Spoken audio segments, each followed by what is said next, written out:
जिंदगी दिलाने के लिए हृदय विदारक अपमानों का सामना करना पड़ेगा। किसने कहा ये? बाबा साहब डॉक्टर अम्बेडकर ने। बाबा साहब ने ये नहीं कहा कि जब आप समाज के लिए काम करने निकलेंगे तो लोग आपका सम्मान करेंगे, बल्कि इतना अपमान करेंगे कि कभी कभी आपको लगेगा कि यार ऐसे जीवन से तो अच्छा है मैं मर जाऊं, लेकिन इनका मुकाबला करना पड़ेगा ही यदि आप अपमानित समाज को सम्मान की जिंदगी दिलाना चाहते हो तो। उसके बाद सम्मान देगा फिर समाज आपको। जैसे मैं अपने जीवन की कहानी से बता दूं, मेरा जूते का कारखाना था, फैक्ट्री थी जूते की, मैं जूते से इंजीनियर हूं। और जब मेरे मन में चाहत पैदा हुई बामसेफ के माध्यम से, तो मैं छोटे छोटे कैडर लेने बामसेफ के साथ जाने लग गया। तो मेरी माँ मुझसे नाराज, मेरे भाई मुझसे नाराज, मेरी पत्नी मुझसे नाराज, और मेरी सास ने, सासू माँ होती है ना, उन्होंने तो पागल घोषित कर दिया था मुझे। किसी से बात होती थी, वो कहती थी लच्छो उनका नाम था, लच्छो मेहमान तुम्हारे कैसे हैं? बोले बहन का बताऊं, पंजाब को काशीराम आया हुआ, उन्होंने तो मेरे मेहमान को पागल कर दिया।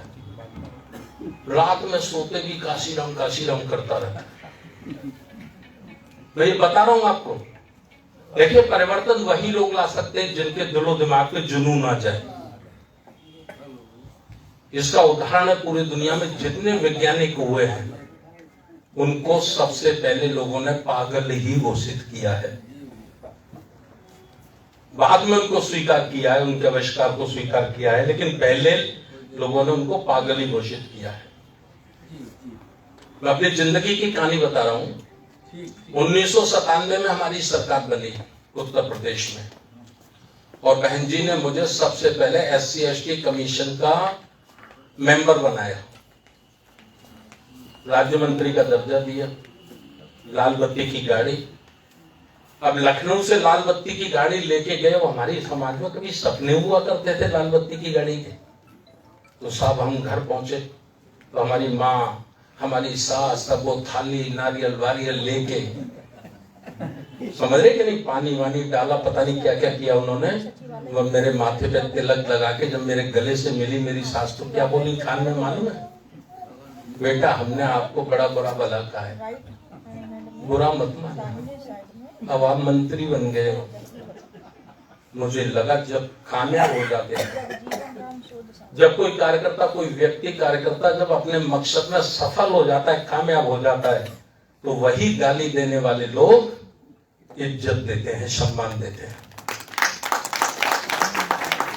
जो लोग कभी 50 रुपए चंदा नहीं देते थे, दरवाजा बंद कर लिया करते थे देखकर, मैं देख रहा था आंखें खोल बड़ी कर करके, चश्मा नहीं लगा था तब, माला लेके खड़े थे, माला पहना रहे थे। भारती जी, हाँ भाई पुरानी बातें भूल जाना, बुरा मत।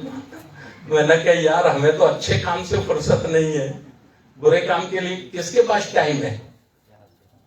ये मैंने उदाहरण इसलिए दिया है कि आप लोग जब काम करेंगे तो ये दिन आएगा, ये सम्मान, ये इज्जत का दिन आपके लिए भी आएगा, लेकिन बहुत पहले आ जाए ये संभव नहीं है। तो अब हमारे सामने समस्या है, कुछ चीजें मैं आपको नोट करा देता हूं। 100 करोड़ लोगों को तैयार करना है। कितने लोगों को तैयार करना है? 100 करोड़। धम्म तो 140 करोड़ के लिए भी है। जैसा हमारे डिप्टी कमिश्नर साहब ने आपको बताया था कि 90% बुद्धिस्ट है पूरी दुनिया में। मैं कहता हूं 100% बुद्धिस्ट है दुनिया में। बहुत बड़ा प्रमाण है मेरे पास। चलिए 2 मिनट में प्रमाण मैं आपको बता देता हूं। गीता में कृष्ण क्या कहते हैं? गीता में कृष्ण कहते हैं कि कण कण में मैं हूं, कण कण में मैं हूं, मेरे बगैर कुछ नहीं, मेरे बगैर पत्ता भी नहीं हिल सकता। जो दुनिया में घटता है वो सब मेरी मर्जी से होता है, ऐसा कृष्ण कहते हैं ना गीता में। हिंदुओं के लिए हो गया, बाइबल में परमेश्वर क्या कहते हैं? सेम। परमेश्वर भी यही कहते हैं, मैं कड़ में हूं, जो कुछ भी घटता है मेरी मर्जी से घटता है। और इस्लाम में खुदा क्या कहते हैं? कुरान में खुदा भी यही कहते हैं, सेम कहते हैं ना। कॉन्सेप्ट एक ही है तीनों का, है ना। अच्छा चलो, अब इसका परीक्षण शुरू होता है। एक ईसाई ने दूसरे ईसाई में पिस्टल से गोली मार दी और वो मर गया, तो कसूर किसका? उसकी मर्जी से पत्ता नहीं हिल सकता, तो टाइगर कैसे चल गया? ठीक है ना। एक मुसलमान ने तलवार निकाली, दूसरे मुसलमान ने मार दी, तो जिसने तलवार मारी उसका क्या कसूर? खुदा की मर्जी, अल्लाह के बगैर कुछ हो ही नहीं सकता। यही है ना। ऐसे ही हिंदू ने, एक ने फरसा निकाला और दूसरे की गर्दन काट दी, तो किसकी गलती? ईश्वर की गलती ना, कृष्ण भगवान की गलती ना, उनकी गीता के अनुसार। लेकिन पूरी दुनिया में ये कानून लागू नहीं होता। ना तो बाइबल ईसाइयों पे लागू होती है, ना कुरान मुसलमानों पे लागू होती है, और ना ही गीता हिंदुओं पे लागू होती है। तो लागू क्या होता है? 5 सील। मैं हत्या नहीं करूंगा, हत्या करोगे तो 302 लगेगी, जेल जाओगे, है ना। होता ना लागू। मैं व्यभिचार नहीं करूंगा, व्यभिचार करोगे तो 376 लगेगी, जेल जाओगे, कोई नहीं बचा सकता। कोई यमुना गंगा नदी नहीं बची जिसके नहाने से आप बरी हो जाओ, जाना होगा ना। तो ये 5 सील, अगर 5 सील जो भी व्यक्ति तोड़ेगा वो जेल जाएगा कि नहीं जाएगा? मुसलमान हो, ईसाई हो, जाएगा ना। तो 100% बुद्ध को माना जाता है, बुद्ध के नियमों को माना जाता है, बुद्ध के कानून को माना जाता है। ईसाई, मुस्लिम और गीता को नहीं माना जाता है। ये कड़वा सच है कि नहीं है? अच्छा, एक और बड़ा एग्जाम्पल है।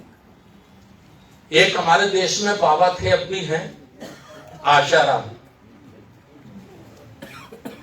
नरेंद्र मोदी, जितने बड़े बड़े राजनेता हैं, बड़े बड़े उद्योगपति हैं, सब उनकी चरणों में पड़े रहते थे और वो सीधे ईश्वर से बात करते थे।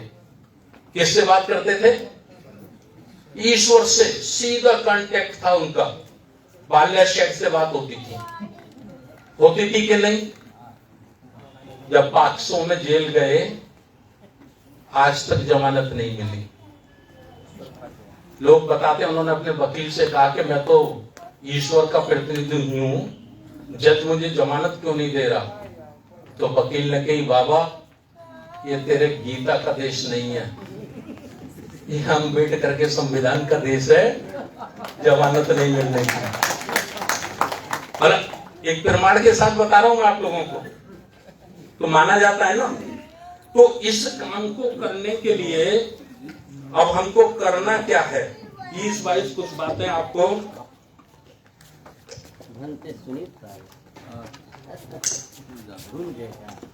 ये लिखनी है। सिस्टम, समाज को सिस्टम पे लाना है। अभी हम पहला 100 करोड़ की बात करते हैं, 40 करोड़ पे बाद में काम करेंगे, क्योंकि 40 करोड़ जो लोग हैं जिन्हें मैं छोड़ रहा हूं, वो पहली लाइन में लगने वाले नहीं है। जैसे पुरोहित, वो पहली लाइन में बुद्धिज्म को फॉलो करेगा? नहीं करेगा। मुस्लिम, ईसाई नहीं करेगा ना। तो अभी उनको छोड़ रहे हैं पीछे की लाइन के लिए। ऐसा नहीं आगे उनको काम नहीं करना है, आगे उनमें काम करना है, लेकिन अभी नहीं करना। अभी 100 करोड़ लोगों में काम करना है जो ओरिजिनल लोग हैं। तो काम कैसे करना है? 100 करोड़ लोगों को तैयार करने के लिए हमको लोग तैयार करने, कार्यकर्ता तैयार करने हैं, जिनके मन में सिर्फ और सिर्फ देने की तमन्ना हो, लेने की तमन्ना ना हो। देखिए, कार्यकर्ता दो प्रकार के होते हैं। हेलो हेलो हेलो, आवाज आ रही है इसकी? सेट करो। हेलो हेलो हेलो हेलो, हो गई ना? चलिए, कुर्सी ज्यादा ऊंची हो गई। अब आप लोग लिखना शुरू करें जो हमें सिस्टम बनाना है।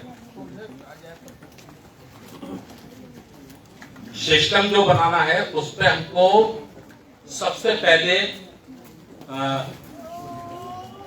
हम लोग स्टेट को लेते हैं, राज्य को लेते हैं। ठीक है, हमने बहुत छोटा सिस्टम डिजाइन किया है, बहुत छोटा सिस्टम।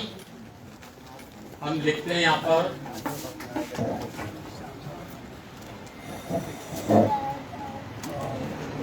बिहार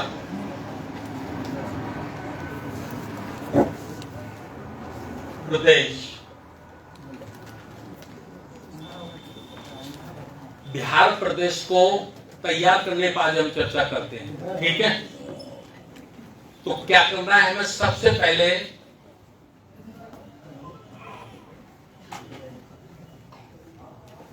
पांच पदाधिकारी बनाने हैं।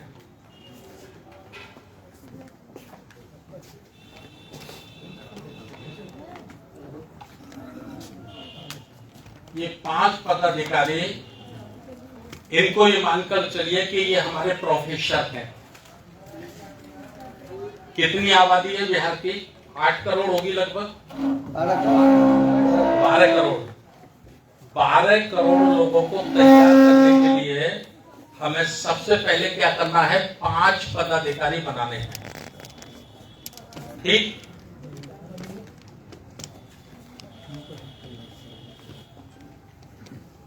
नंबर 1 अध्यक्ष। ये वो लोग जरूर लिख लें जिन्हें काम करना है आगे चल के। उपाध्यक्ष,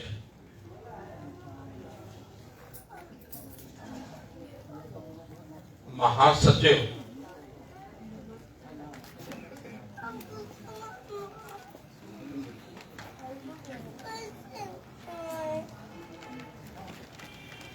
संगठन सचिव,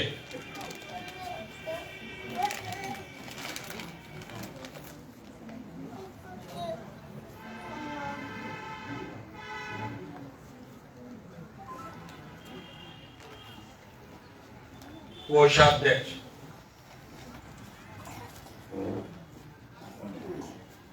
देखिए, जैसे सेना का अध्यक्ष होता है ना, तो वो अपनी सेना को परफेक्ट करता है, सेना को परफेक्ट करता है ना।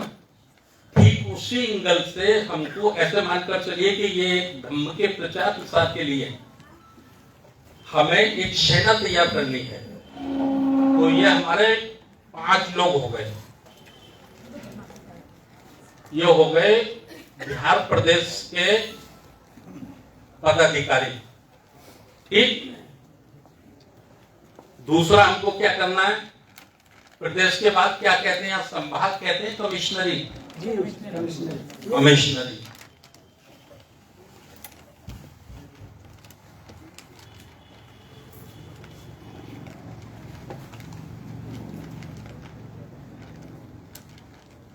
ये सेम 5-5 पदाधिकारी हमको कमिश्नरी में बनाने हैं, सेम डिटो, बिल्कुल एक जैसे। समझे ना? उसके बाद फिर हमको क्या करना है? जिला। ये 5-5 हमको हर जिले में बनाने हैं। ठीक है ना? आगे कैसे काम करना है उसके लिए मैं ये कुछ खास बातें आप लोगों को नोट करा रहा हूं। और बहुत जल्दी जो आगे जो प्रशिक्षण होगा उसमें ये मानकर चलिए कि प्रवेश पत्र से होगा। जो पदाधिकारी होंगे, जो सिस्टम का भाग होंगे, वही लोग उसमें बैठ सकेंगे, दूसरे लोग उसमें नहीं बैठ सकेंगे। बात समझ रहे ना? जैसे ब्रिगेडियर अगर अपने अधिकारियों की, अपने जनरल, मेजर, कर्नल, हवलदार की ट्रेनिंग लेता है, तो उसमें कौन लोग बैठते हैं? जो उसके सिस्टम में आते हैं। सिस्टम से आउट व्यक्ति उसके अंदर नहीं बैठता है। आज बहुत सारी ऐसी बातें जिन्हें हम ओपन नहीं कह सकते, क्योंकि ये ओपन है। बहुत लोग आ रहे हैं, बहुत लोग जा रहे हैं। पता नहीं कितने लोग हमारे समर्थक हैं और कितने लोग हमारे विरोधी हैं। समझ रहे कि नहीं? तो समर्थकों तक हमारी बात पहुंचे ये तो अच्छी है, लेकिन कुछ प्लानिंग होती है, योजनाएं होती हैं जो विरोधी तक नहीं पहुंचनी चाहिए, जिसको कहते हैं सीक्रेट प्लान। समझ रहे कि नहीं आप लोग? तो ये करना है। ठीक इसी तरह से हमको बनाना है। महानगर होते हैं ना आपके यहाँ? महानगर में भी 5-5 महानगर, महापालिका भी होती होंगी, नगर पालिका है। महानगर के बाद क्या होता है? नहीं, जिला महानगर होगा के बाद अनुमंडल। चलो, जो आपके यहाँ होता हो, महानगर नहीं होता आपके यहाँ? बिहार में तो पटना खाली है, बहुत खाली पटना। अच्छा, पटना केवल महानगर है, बस बाकी दूसरे जिलों में भी होंगे। देखिए, इसमें 3 श्रेणी होती है। बिहार का मुझे नहीं मालूम। एक होता है महानगर, जिसकी सबसे ज्यादा आबादी होती है।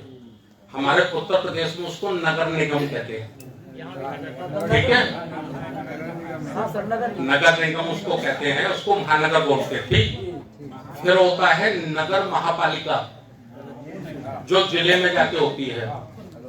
फिर होती है नगर पंचायत, जो कस्बाओं में, गांव में होती है ना? तो इन सब में आपको 5-5 लोग बनाने हैं। ठीक है, जो भी होते हों।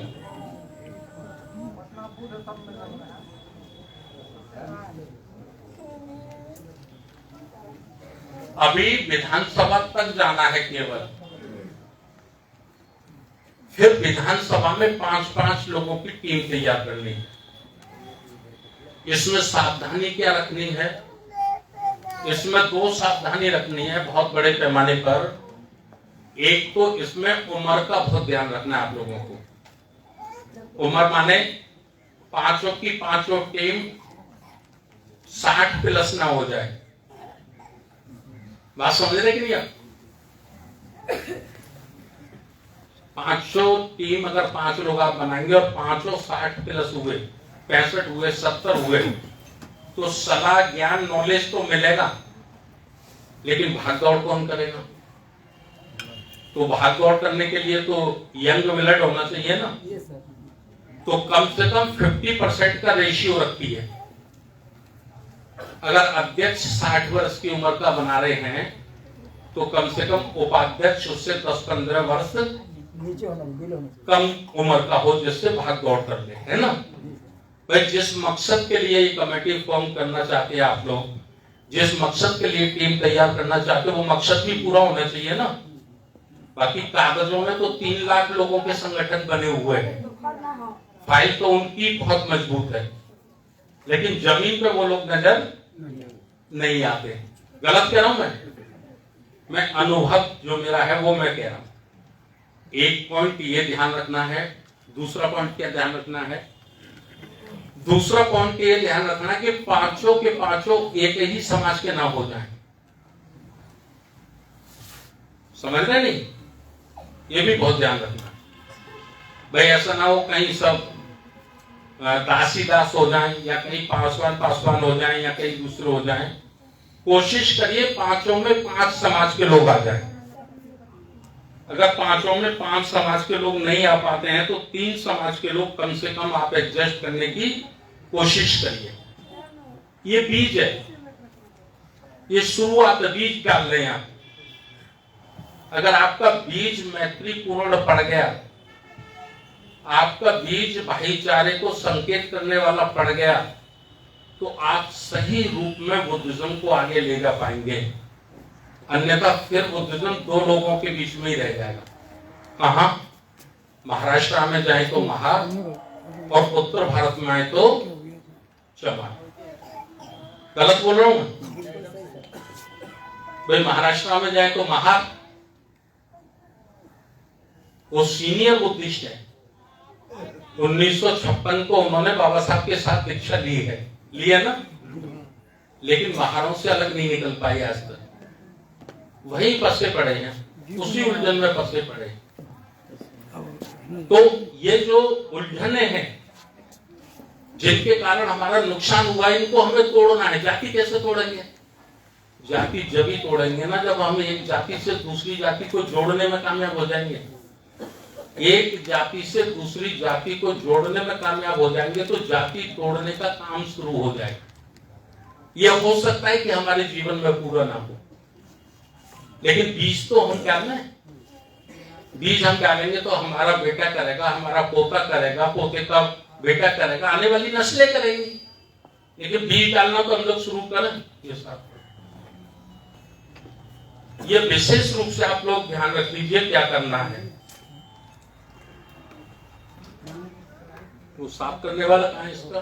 डस्टर। Duster duster.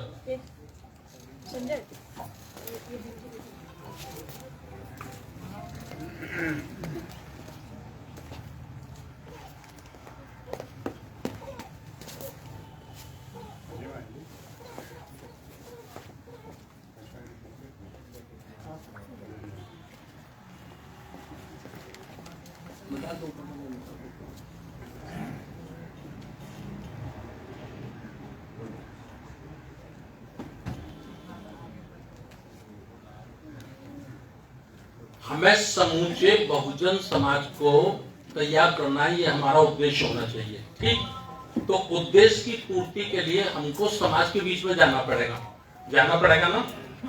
तो दूसरा लिखिए आप,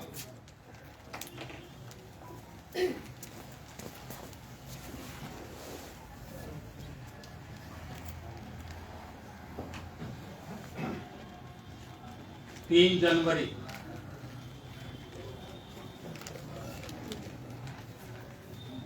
2023। ठीक, क्या करना है हमको?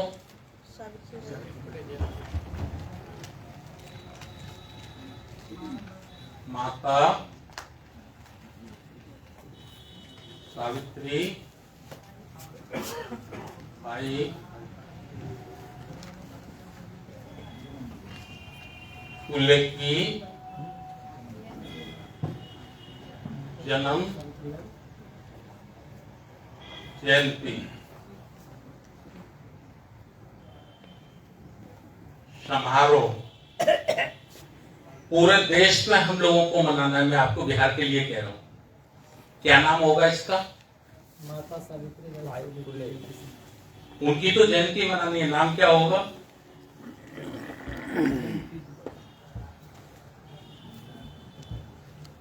राष्ट्रीय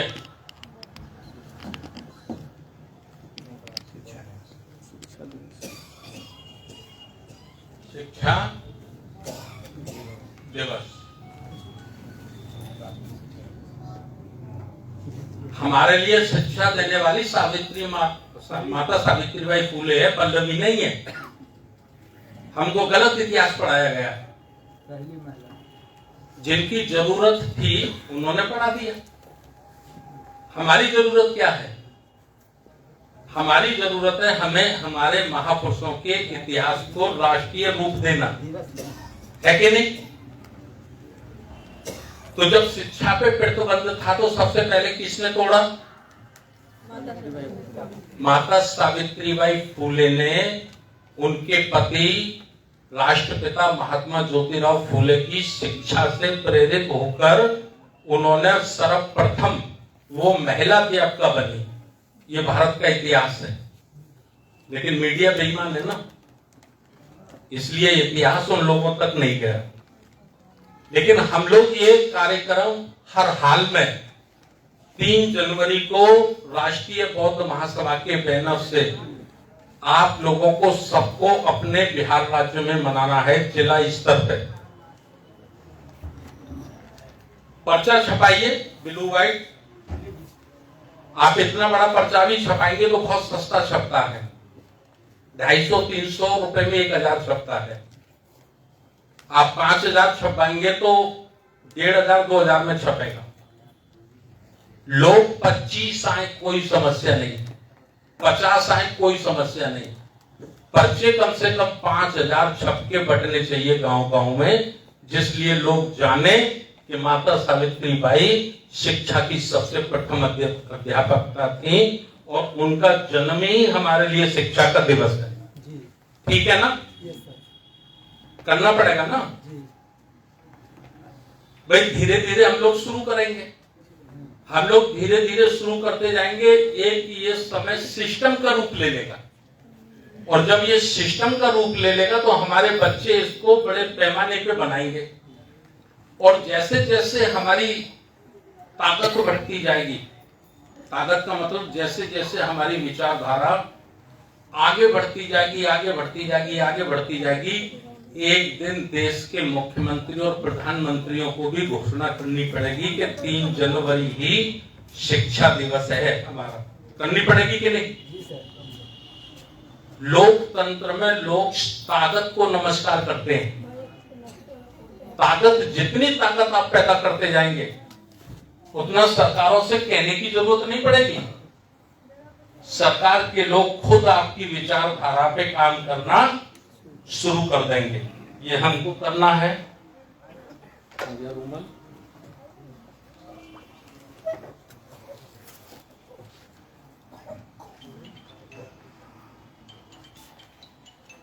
आगे हमको लिखना है, लिखिए 18 मार्च।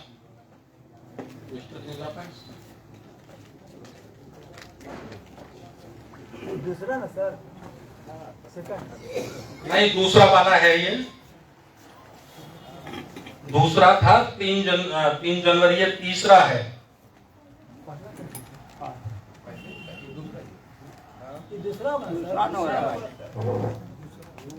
दूसरा है कमेंट, नहीं, पहला है कमेटी बनाने वाला, दूसरा है 3 जनवरी वाला, और तीसरा है 18 मार्च।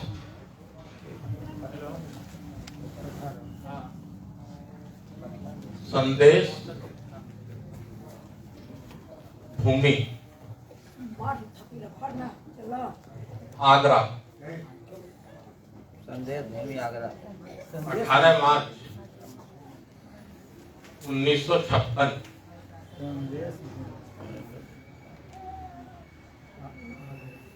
1956 को बाबा साहब डॉक्टर अंबेडकर का एक अंतिम भाषण हुआ था आगरा में।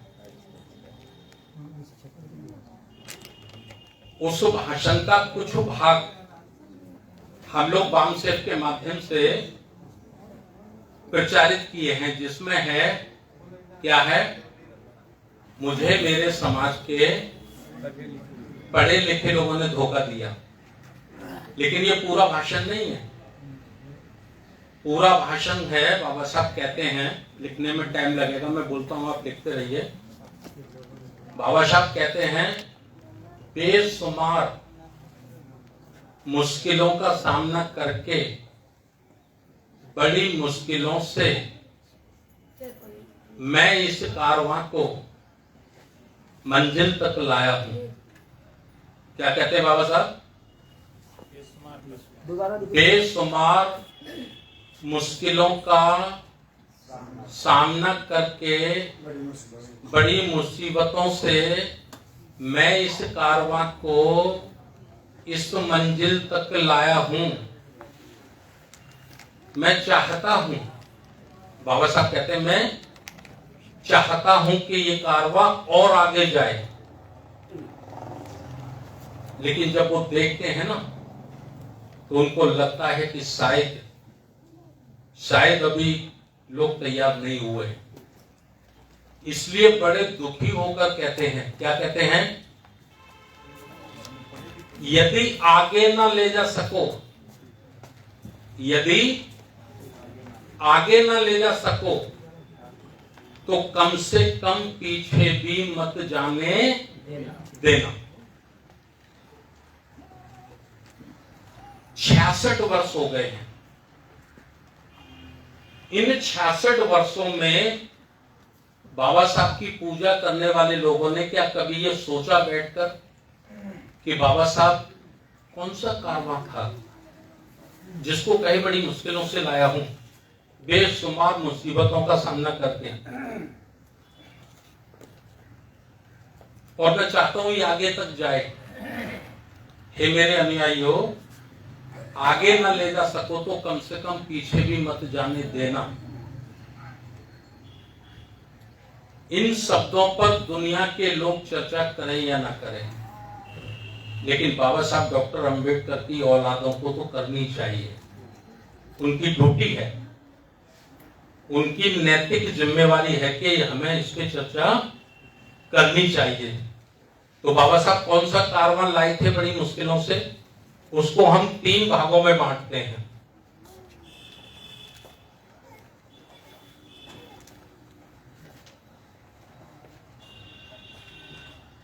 वोट का अधिकार,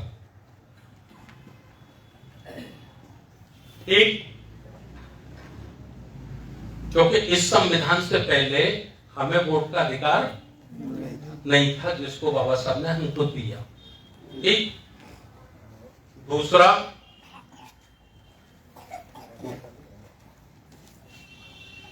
आरक्षण, सरकारी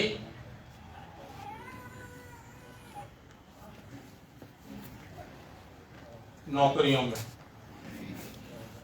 ठीक, ये हमको मिला। तीसरा,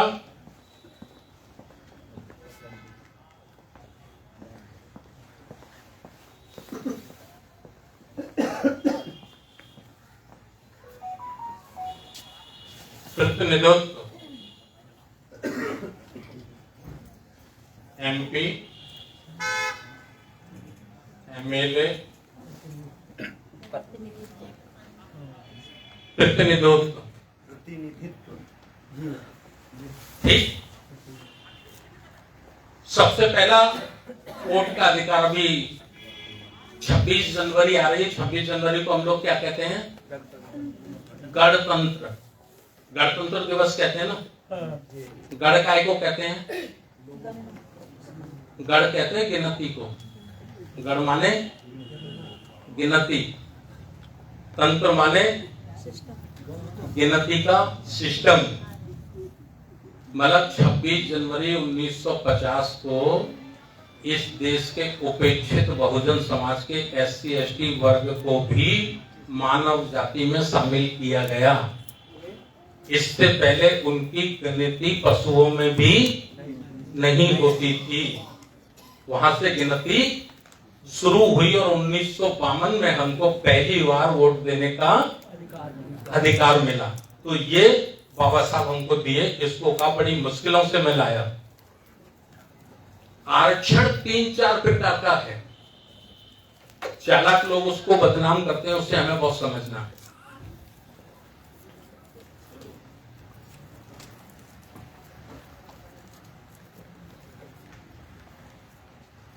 ये एक है नौकरी में, दूसरा है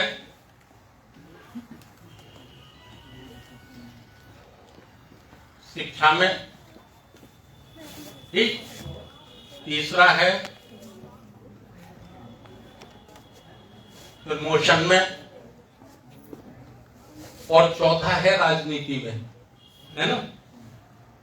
ये जो कहते हैं ना कि भाई आरक्षण तो 10 वर्षों के लिए था, मनुवादी लोग, मनुवादी मीडिया प्रचार तंत्र जो बदनाम करता है कि भाई बाबा साहब डॉक्टर अंबेडकर का और महात्मा गांधी का जो पैक्ट था वो आरक्षण पे केवल 10 वर्ष के लिए था, तो वो मिसगाइड करते हैं, कंफ्यूज करते हैं। ये जो रिजर्वेशन है, आरक्षण है, इसकी कोई सीमा तय नहीं है, ये असीमित है। जब तक जाति रहेगी तब तक इस पे प्रश्न नहीं उठाया जा सकता। समझ रहे हैं ना? इसकी कोई सीमा नहीं है। सीमा थी ये राजनीतिक वाले की।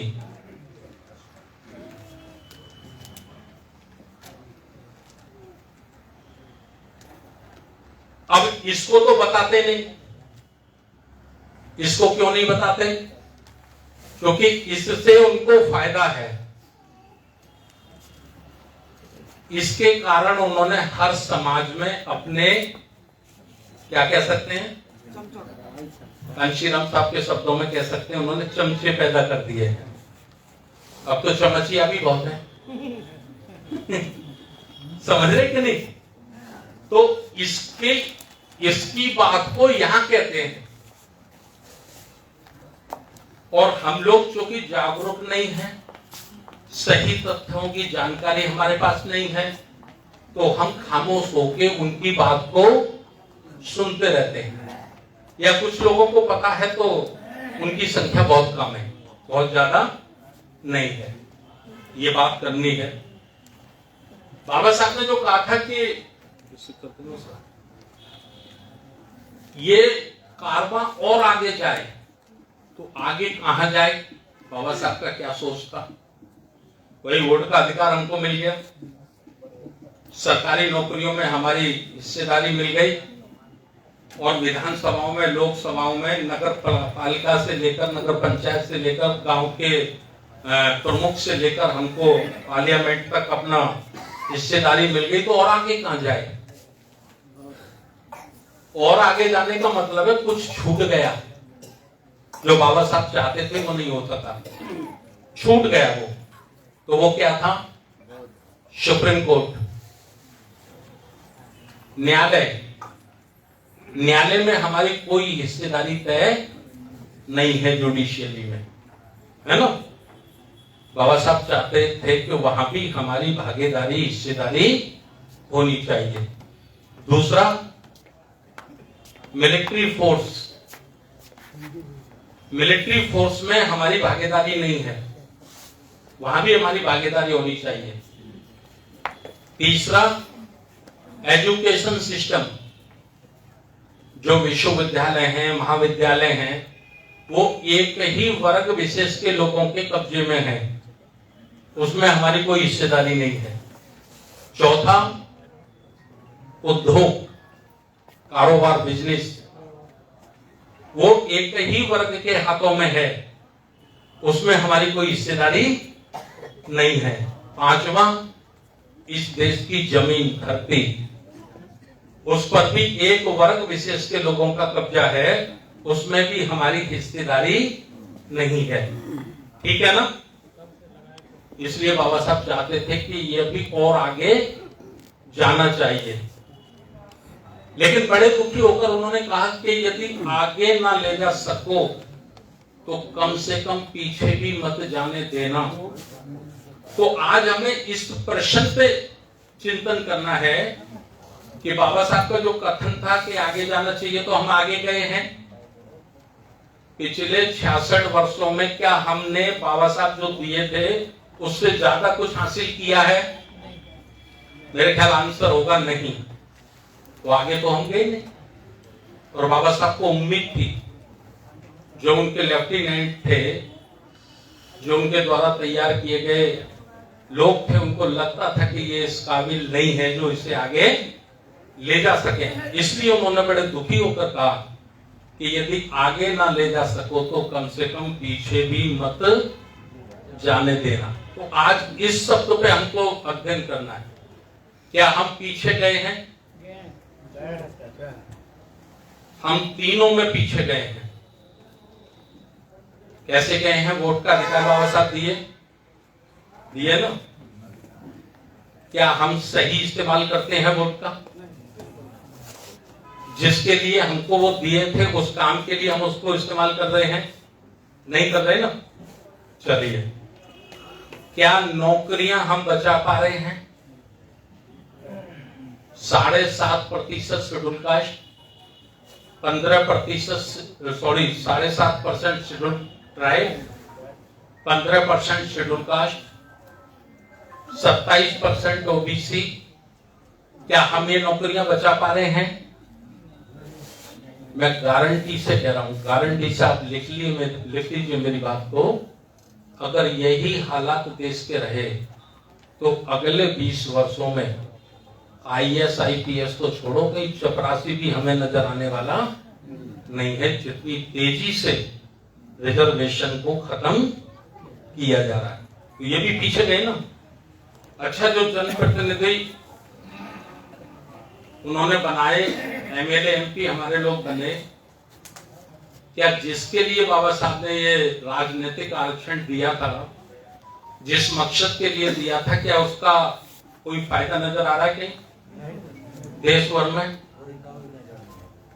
131 शेड्यूल कास्ट और शेड्यूल ट्राइब के सांसद आज भी है पार्लियामेंट में। 131, 84 और 47, समझ रहे कि नहीं आप लोग? और 150 से ज्यादा OBC के सांसद हैं, समझ रहे हैं आप लोग? संख्या कितनी हो गई? लगभग 281। आज चाहे तो आज स्वयं की सरकार स्थापित कर सकते हैं, है ना? तो ये तीनों, जिसको बाबा साहब ने कहा था कि कम से कम आगे ना ले जा सको तो पीछे भी मत जाने देना, तो इस पे चर्चा करने के लिए हमने 18 मार्च को आगरा में धम्म सेवक संघ का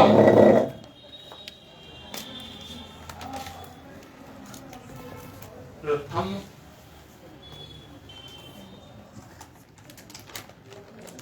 अधिवेशन बुलाया है। अब आप सोचेंगे धम्म सेवक संघ क्या है?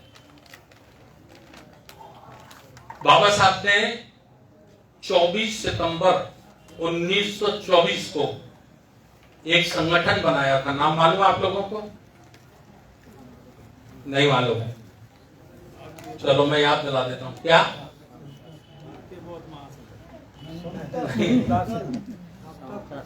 समता सैनिक दल। कब बनाया था बाबा साहब ने? 24 सितंबर 1924।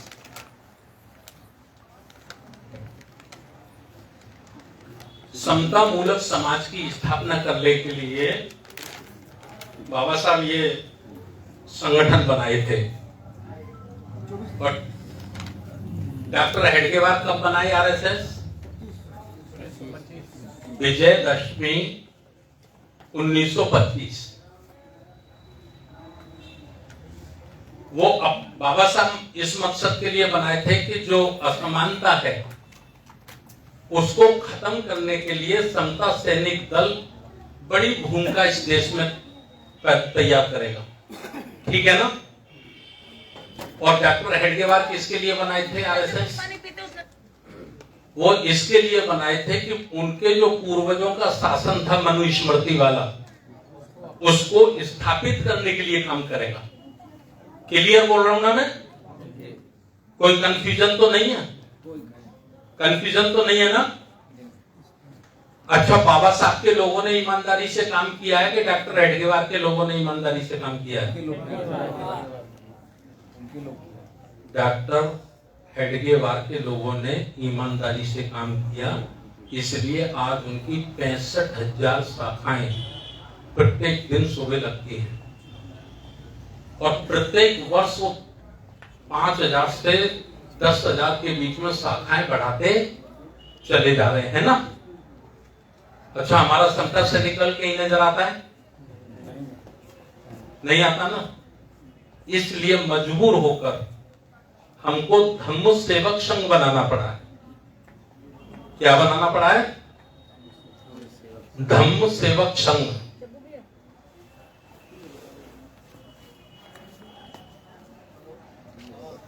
DSS। इसकी भूमिका क्या होगी? इसकी भूमिका होगी जो समता सैनिक दल को काम करना था, उस काम को हम लोग शुरू कर रहे हैं। इसकी स्थापना की है हमने 15 अक्टूबर 2022 को लुम्बिनी में। और इसमें जो हमारा युवा है, बच्चा है, 15 वर्ष से लेकर 12 वर्ष की उम्र से लेकर हम इसको शुरू करने के लिए जा रहे हैं। और इसमें हमारी अपनी ड्रेस होगी, हमारी अपनी ड्रेस होगी। 18 मार्च को जो आगरा में प्रोग्राम होगा, आपको जिस साथी को भी इस प्रोग्राम में भाग लेना है तो उसमें ड्रेस में ही आपको अनुमति मिलेगी, बिना ड्रेस के नहीं मिलेगी। और इसका काम क्या होगा?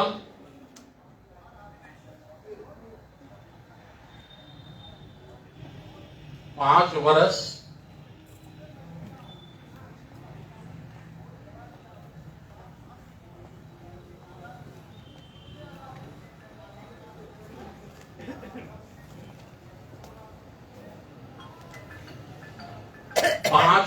तक प्रत्येक बच्चे को, युवा को इसमें रहना होगा। जैसे भिक्षु संघ में पहले एक नियम था कि जो भी भिक्षु बनेंगे, चीवर लेगा, उस भिक्षु को 5 वर्ष तक अपने सीनियर भिक्षु के संरक्षण में रहकर धम्म सीखना होगा। और फिर धम्म सीखने के बाद भिक्षु संघ बैठेगा, उसकी परीक्षा लेगा, और परीक्षा में पास होने के बाद उसकी उपसंपदा होगी, उसको धम्म देशना करने का अवसर मिलेगा, जैसे डिग्री मिलेगी, जैसे लॉ की डिग्री मिलती है ना, इस तरह से मिलेगा। लेकिन वो सिस्टम आज टूट गया है। आज हमारे भिक्षु संघ में वो सिस्टम नहीं है। तो ये हम करने के लिए जा रहे हैं। 5 वर्ष तक जो बच्चा, जो व्यक्ति ड्रेस में रहेगा, फोर्स का काम करेगा, मिलिट्री की तरफ फोर्स होगी। वो पानी पिलाएगा, खाना खिलाएगा, कुर्सियां लगाएगा, झंडा लगाएगा, इस तरह से काम करेगा तो उसके मन में सेवा भाव आ जाएगा। सेवा भाव जब उत्पन्न हो जाएगा तो जो नेतागिरी के लक्षण होते हैं ना, वो नेतागिरी के लक्षण उसमें से निकल जाएंगे। या तो नेतागिरी के लक्षण निकल जाएंगे या तो वही निकल जाएगा। समझ रहे क्या नहीं? एक शुद्ध देशी घी की तरह हम एक लेयर तैयार करेंगे, और जो लेयर तैयार करेंगे वही जाएगी आरबीएम में। आरबीएम माने राष्ट्रीय बौद्ध महासभा। वही जाएगी। एक संगठन और बनाए हम,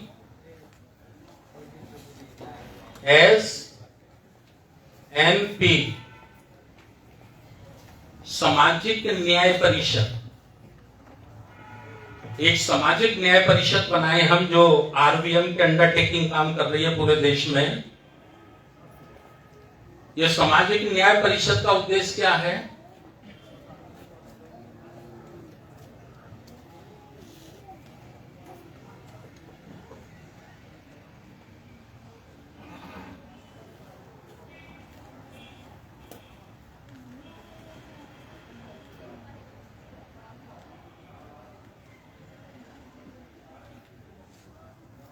सामाजिक न्याय परिषद का उद्देश्य है ओबीसी को तैयार करना। देखिए, ओबीसी की संख्या पूरे देश में कितनी है? वैसे इस वक्त तो होगी 60% से ज्यादा, लेकिन 1931 की गणना के अनुसार इसकी 52% संख्या है। ठीक है ना? हमने बहुत अध्ययन किया, बहुत चिंतन किया, भाई इसको कैसे अंबेडकर मूवमेंट में लाया जाए, कैसे इसको बुद्धिज्म के मूवमेंट में लाया जाए। तो हम इस नतीजे पर पहुंचे कि ओबीसी बहुत जल्दी, पिछड़ी जातियां, पिछड़े वर्गों के लोग बहुत जल्दी बाबा साहब के नाम पर तैयार नहीं हो रहे, बहुत जल्दी बुद्धिज्म के नाम पर तैयार नहीं हो रहे। समझ रहे ना आप लोग? तो हमने कहा कि इनको तैयार करना है। तो आइडिया हमारे दिमाग में आया कि ये आइडिया जब 1984 में मान्यवर काशीराम साहब ने सोचा कि भाई ओबीसी को कैसे तैयार किया जाए, तो उन्होंने एक फार्मूला अपनाया। काशीराम साहब ने क्या फार्मूला अपनाया? उन्होंने कहा भाई हम बाबा साहब की बात करेंगे तो इनकी समझ में नहीं आने की, तो क्या करना चाहिए? तो उन्होंने कहा कि इनका बहुत बड़ा हिस्सा माना गया है। SC ST को तो कुछ रिजर्वेशन से प्राप्त हो गया है, कुछ हासिल उन्होंने कर लिया है, लेकिन ओबीसी जो अपनी ताकत पे चाहे तो अपनी सरकारें बना सकता है राज्य में और देश में, लेकिन इतनी बड़ी आबादी वाला समाज उसका हिस्सा मारा गया है, तो उनके हिस्से को उनको देना है। तो उन्होंने अध्ययन करके निकाला कि भाई एक मंडल आयोग रिपोर्ट पड़ी है जिसको सरकारों ने रद्दी की टोकरी में डाल दिया है। तो कांशीराम साहब ने 5000 से ज्यादा रैलियां, मीटिंग, सेमिनार, गोष्ठी पूरे देश में की, आपके यहां भी की होंगी उस वक्त। और उसका नारा दिया, क्या नारा दिया था? मंडल आयोग लागू करो वरना कुर्सी खाली करो। दिया था ना?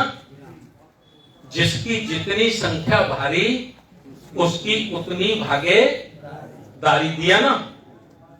ओबीसी की कुछ कुछ आंखें टिमटिमाने लगी कि भाई ये कांशीराम, ये बाबा साहब डॉक्टर अंबेडकर के लोग तो हमारी भी बात कह रहे हैं, ये तो हमारे लिए भी लड़ रहे हैं। हुआ ना? और जो उस समय साइकिल यात्रा निकलती थी, नीले झंडे लगा लगा के गांव गांव में घूमते थे, तो मैं यूपी का आपको बता रहा हूं, आपके बिहार में भी हुआ होगा। बिहार मेरे पास नहीं रहा कभी।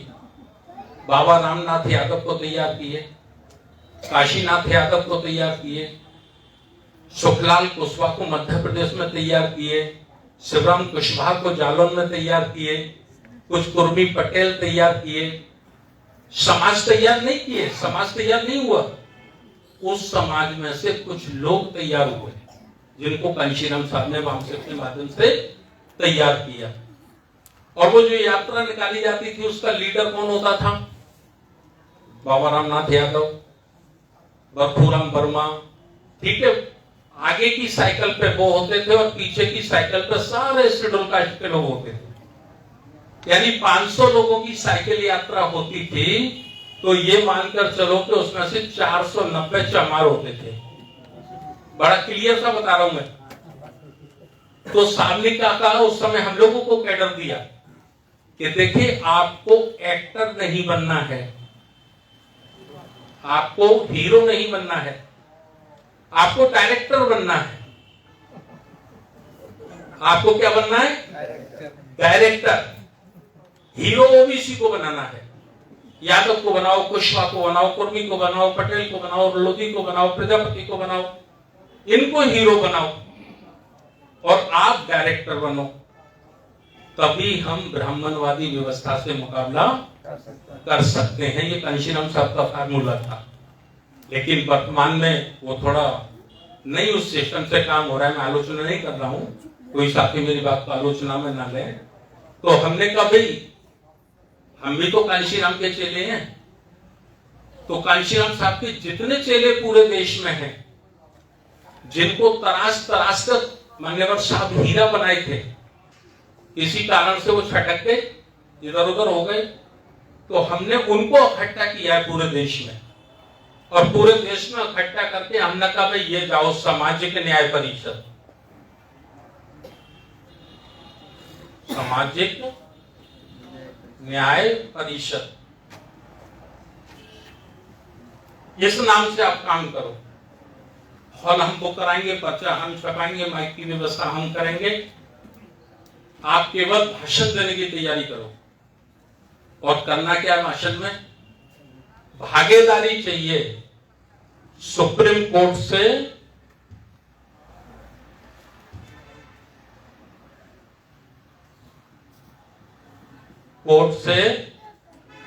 झाड़ू तक। समझ रहे कि नहीं? बहुत जल्दी उसी नारे को हम लोग बुलंद करने वाले पूरे देश में। भाई सुप्रीम कोर्ट में कितने जज हैं? हमारा भी हिस्सा होना चाहिए। हाई कोर्ट में कितने जज हैं? हमारा भी हिस्सा होना चाहिए।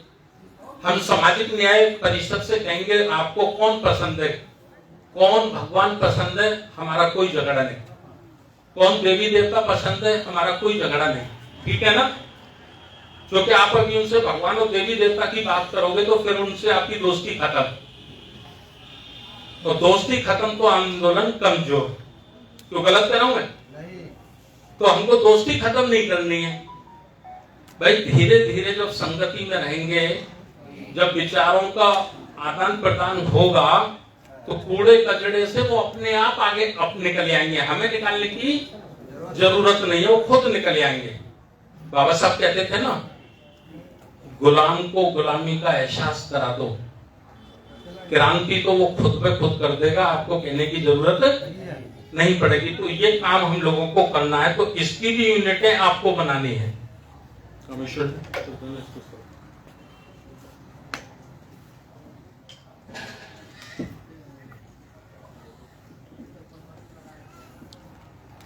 मैं दवाइयां बहुत खाता हूँ शुगर की और बीपी की, तो मेरा गला चिपकता रहता है।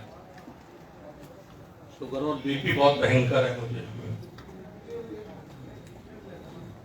अब सबसे बड़ी एक समस्या हमारे बीच में है, वो है कि कोई संगठन हमारा बनता है तो बनता बाद में है, टूटना पहले शुरू हो जाता है, सक्सेस नहीं होता।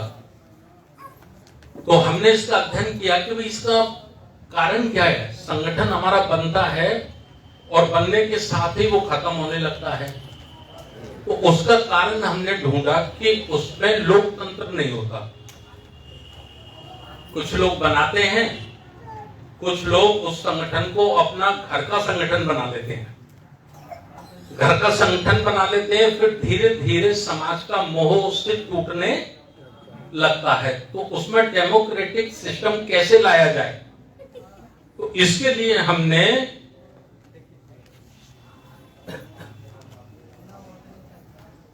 धम्म संसदीय बोर्ड ये होगा, इसको सीनियर हम लोग कहेंगे।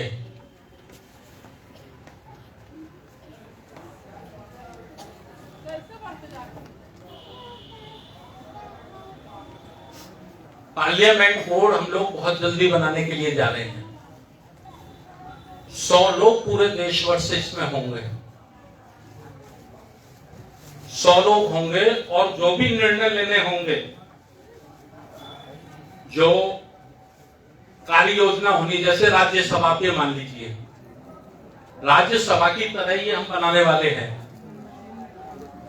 जिससे अध्यक्ष की मोनोपोली न रहे। आज मैं अध्यक्ष, कल कोई दूसरा होगा, परसों तीसरा होगा, उसका भी हमने प्रबंध किया है। राष्ट्रीय बौद्ध महासभा के संविधान में हमने अध्यक्ष पद के लिए नियम बनाया है कि जो व्यक्ति एक बार अध्यक्ष बनेगा वो 2 टाइम तक अध्यक्ष रह सकता है, उसके बाद अध्यक्ष नहीं रह सकता। मैंने ये देखा जितने संगठन बने हैं उस पे जो अध्यक्ष बन जाते हैं वो अध्यक्ष पद से हटते ही। युवा पीढ़ी को कभी आने नहीं देते आगे। बाबूजी 80 साल के हो गए, पैर ऐसे हो रहे हैं, लेकिन बाबूजी ही अध्यक्ष है। तो अध्यक्ष बूढ़ा तो आंदोलन बूढ़ा। गलत कह रहा हूं? तो हमने हटाने का सिस्टम ही खत्म कर दिया। हटाना ही नहीं, अधिकतम 2 टर्नीर अध्यक्ष रह सकता है, इससे ज्यादा अध्यक्ष रहेगा ही नहीं। जब वो नहीं रहेंगे तो अपने आप ही ऑटोमेटिक वो भी कह देंगे, कोई पूछेगा बाबूजी अब आप अध्यक्ष नहीं है, तो बाबूजी कह देंगे कि नहीं ऐसा भी है, हमारे संविधान में 2 बार ही बन सकता है, इससे ज्यादा नहीं बन सकता, इसलिए मैं 2 बार रह लिया, अब मेरा टाइम खत्म। क्यों साहब, ठीक रहेगा ना?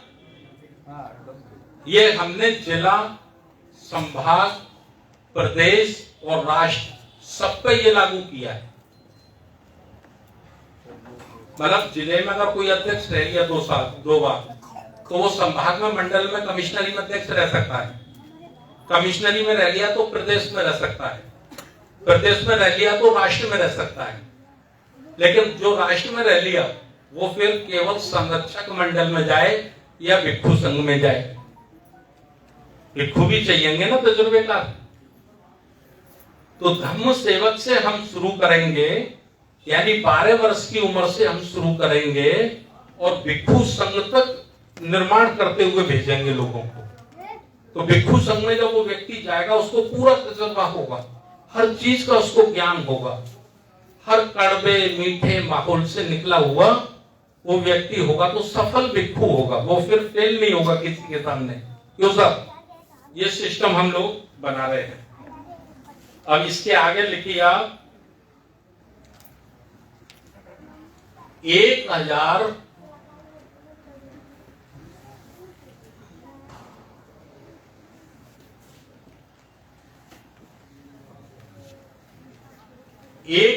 एनजीओ आरएसएस ने बनाए हैं SC ST OBC में। ये मेरी पुख्ता रिपोर्ट है। कुछ लड़के गांव देहात में निकल रहे हैं जिनमें चेतना आ रही है, कुछ हमारी बहन बेटियां निकल रही हैं, पढ़ी लिखी लड़कियां, उनमें चेतना आ रही है। तो जिसमें चेतना आ रही है वो उसको एनजीओ में निपटा देते हैं, एनजीओ में ले लेते हैं और उसको फिर कहते हैं कि नहीं बड़ा पुण्य का काम कर रहे हैं, आप भी करिए, हम तो बहुत अच्छा चाहते हैं, समाज का विकास होना चाहिए, तो आप अपने यहाँ स्कूल बनवाइए, आप अपने यहाँ सड़क बनवाइए, खरंजा बनवाइए, आप अपने यहाँ नलका लगवाइए, हेडपंप लगवाइए, और एनजीओ में उनको कुछ पैसा मिलना शुरू हो जाता है। तो हम उसको बनाना चाहते हैं समाज का टीचर, हम समाज का टीचर, समाज का प्रोफेसर बनाना चाहते हैं, लेकिन वो समाज का टीचर और प्रोफेसर ना बन के वो उसी काम में लग जाता है, और ये बड़ी चालाकी से साजिश के तहत उसको फंसाते हैं।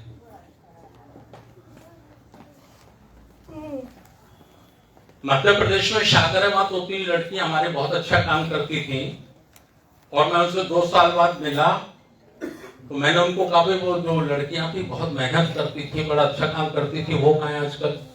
तो उन्होंने कहा साहब बुलवाते हम, तो उनको बुलवाया। मैंने उनको कहा बेटा आजकल क्या कर रही हो? बोले सर हम ये मिशन का ही काम कर रहे हैं। मैंने मिशन का काम कर रहे हो? कैसे कर रहे हो? बोले हम एक एनजीओ से जुड़ गए हैं, तो गांव-गांव में जाके क्लास लगाते हैं और वहां खरंजा बनवाते हैं, पंचायती घर बनवाते हैं। मैंने कहा ठीक बेटा, वैसे तो समाज के लिए कोई निकलता नहीं, और कोई निकलता है तो ये एनजीओ वाले इसको लपेट देते हैं। ये बड़ी साजिश बता रहा हूं मैं आप लोगों को। हो सकता है आपके यहां भी ऐसा होगा, लेकिन आपने महसूस नहीं किया होगा अभी तक। अब आप देखेंगे, आप महसूस करेंगे। तो कुछ पढ़े लिखे लड़के लड़की अगर निकल रहे हैं तो उनको वो एनजीओ में लपेट देते हैं। 10,000 रुपए, 8,000 रुपए, 12,000 रुपए महीना उनको मिलना शुरू हो जाता है। तो वो उनको समाज का टीचर नहीं बनने दे रहे, बुद्धिज्म का टीचर नहीं बनने दे रहे, एनजीओ में लपेट देते हैं। तो इससे हमें सावधान रहना है। एक बात और मैं आपको बता दूं, जो मैंने आपको कमेटी में बताई थी, उसमें हमको सदस्यता अभियान हम लोग चला रहे हैं पूरे देश भर में।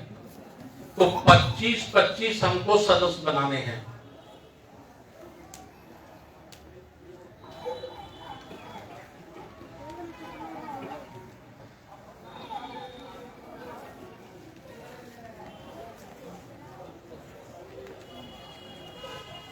प्रदेश कमेटी में जो 5 लोग बनेंगे उनको कम से कम पहली कड़ी में 25 मेंबर बनाने हैं। राष्ट्रीय बौद्ध महासभा के मेंबर होंगे तभी तो पदाधिकारी होंगे। इसी तरह से जो कमिश्नरी है उसमें 5 लोगों को 25 मेंबर बनाने हैं। इसी तरह से जिले में जो 5 बनेंगे उनको 25 मेंबर बनाने हैं। इसी तरह से हर इकाई को 25-25 मेंबर बनाने हैं। बना सकते हैं ना? वही 5 लोग अगर 5-5 भी बनाएंगे, अपने घर परिवार के बनाएंगे तो भी कम से कम 25-25 लोग बन जाएंगे। मेंबरशिप है 100 रुपए।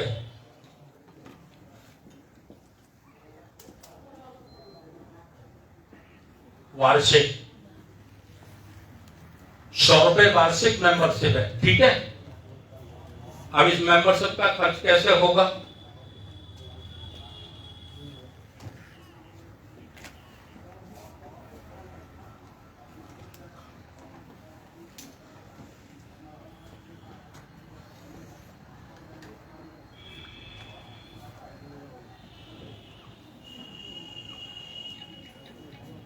मेंबरशिप का जो भी पैसा आएगा, जैसे बिहार में मेंबरशिप शुरू होगी, जैसे भी राम लखन भारती बौद्ध साहब ने आपको कहा कि हम लोग मेंबरशिप बढ़ाएंगे, तो जो भी मेंबरशिप का पैसा आएगा उसका 70% भाग राज्य में खर्च होगा, जिस राज्य से आएगा, ठीक है ना। 30% भाग उसका सेंट्रल ऑफिस में, केंद्र में खर्च होगा, जो बहुत जल्दी हम दिल्ली में बनाने के लिए जा रहे हैं, अभी आगरा से चलता है, समझ गए ना। राज्य में काय पे खर्च होगा ये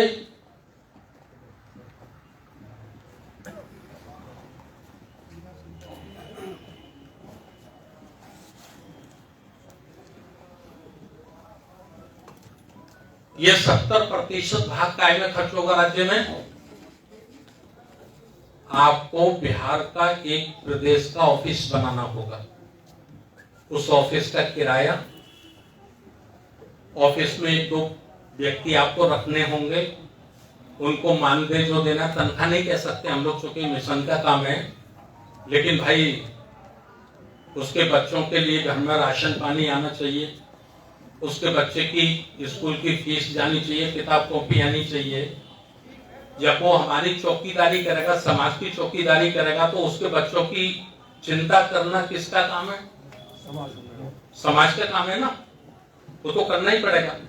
टेलीफोन का बिल, कुछ स्टेशनरी वगैरह कभी छपती है, तो ये 70% उस पर खर्च होगा, 30% सेंटर का जो ऑफिस है उस पर खर्च होगा, ठीक है ना भाई। जब इतनी बड़ी शक्तियों से मुकाबला करना है, जिनका झाड़ू से लेकर राष्ट्रपति भवन तक कब्जा है, अगर इतनी बड़ी ताकतों से मुकाबला करना है तो सिस्टम से काम करना होगा, योजना बना के ही काम करना होगा। तो ये हम लोग करेंगे, उसके लिए है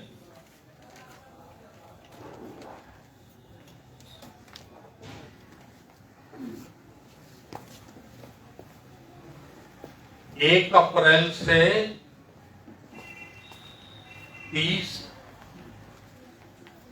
अप्रैल तक, 1 अप्रैल से 30 अप्रैल तक हमें अपने 2 महापुरुषों की जयंती मनानी है। एक महापुरुष की तो हम लोग मनाते हैं, लेकिन एक महापुरुष की नहीं मनाते। यानी 11 अप्रैल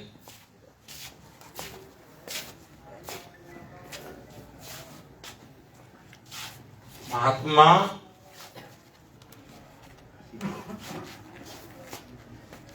ज्योतिबा फूले,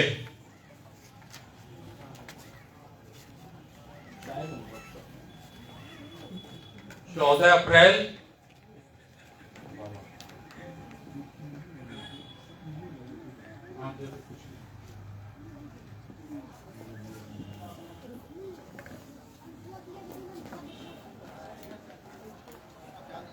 हम बाबा साहब डॉक्टर अंबेडकर की जयंती तो मनाते हैं, लेकिन बाबा साहब डॉक्टर अंबेडकर के गुरु की जयंती नहीं मनाते हैं। क्यों साहब? पहले कांशीराम साहब मनाते थे 20 फरवरी मान्यवर कांशीराम साहब मनाते थे, मेला लगाते थे महात्मा ज्योतिराव फुले की जयंती पर। लेकिन कुछ दिन बाद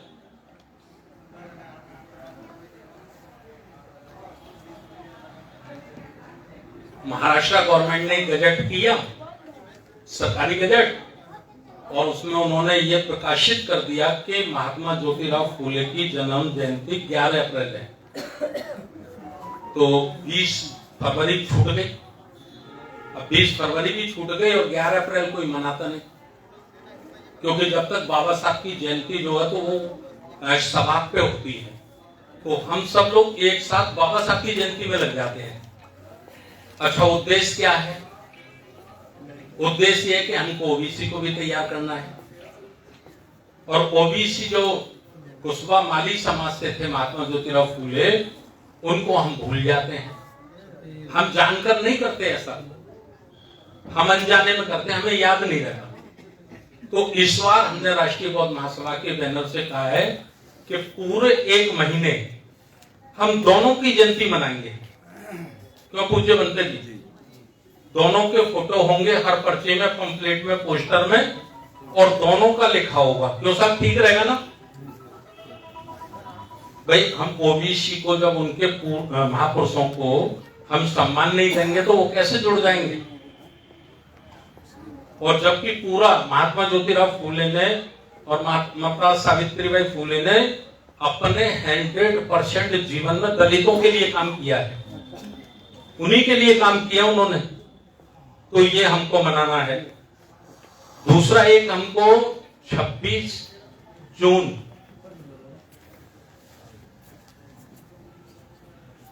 ये हमको छत्रपति साहूजी महाराज का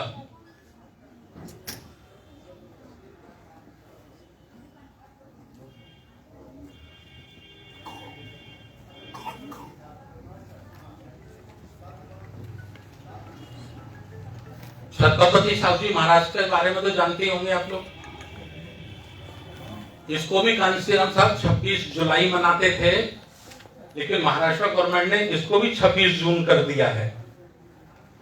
तो छत्रपति साहूजी महाराज का बहुत बड़ा योगदान है दलितों के आगे बढ़ाने में। बाबा साहब को बहुत मदद की है वो जितनी कर सकते थे। अपने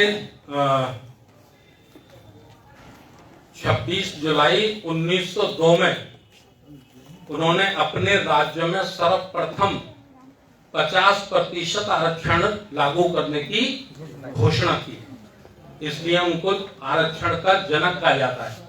ठीक है ना? तो ये काम हमको साथियों करना है। ठीक रहेगा ना? ये बहुत अच्छा रहेगा।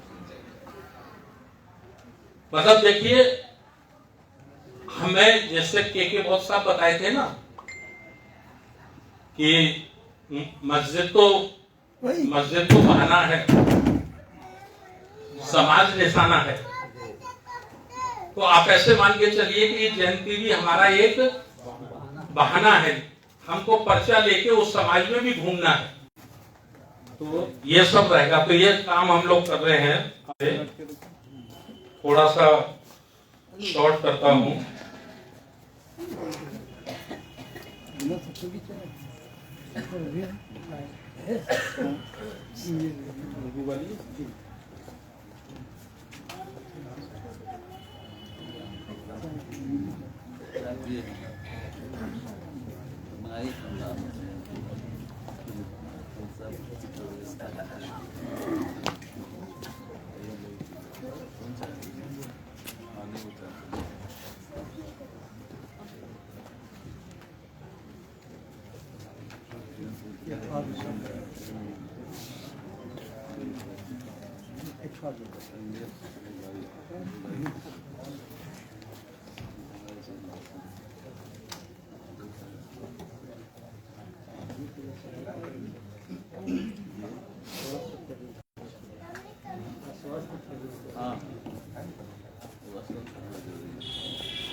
तीन अप्रैल को सोमवार का दिन है। एक दिवसीय धरना प्रदर्शन हमको प्रत्येक जिले पे करना है। सामाजिक न्याय परिषद के बैनर से होगा ये।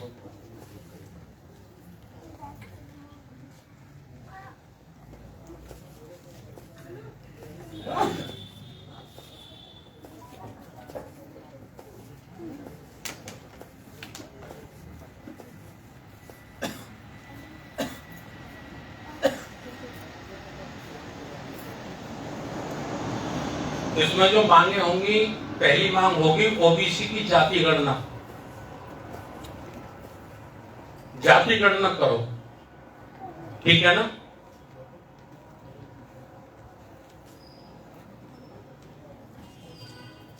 दूसरी होगी सभी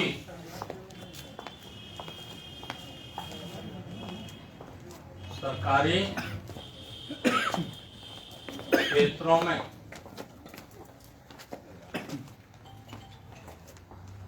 बावन % कोटा पूरा करो।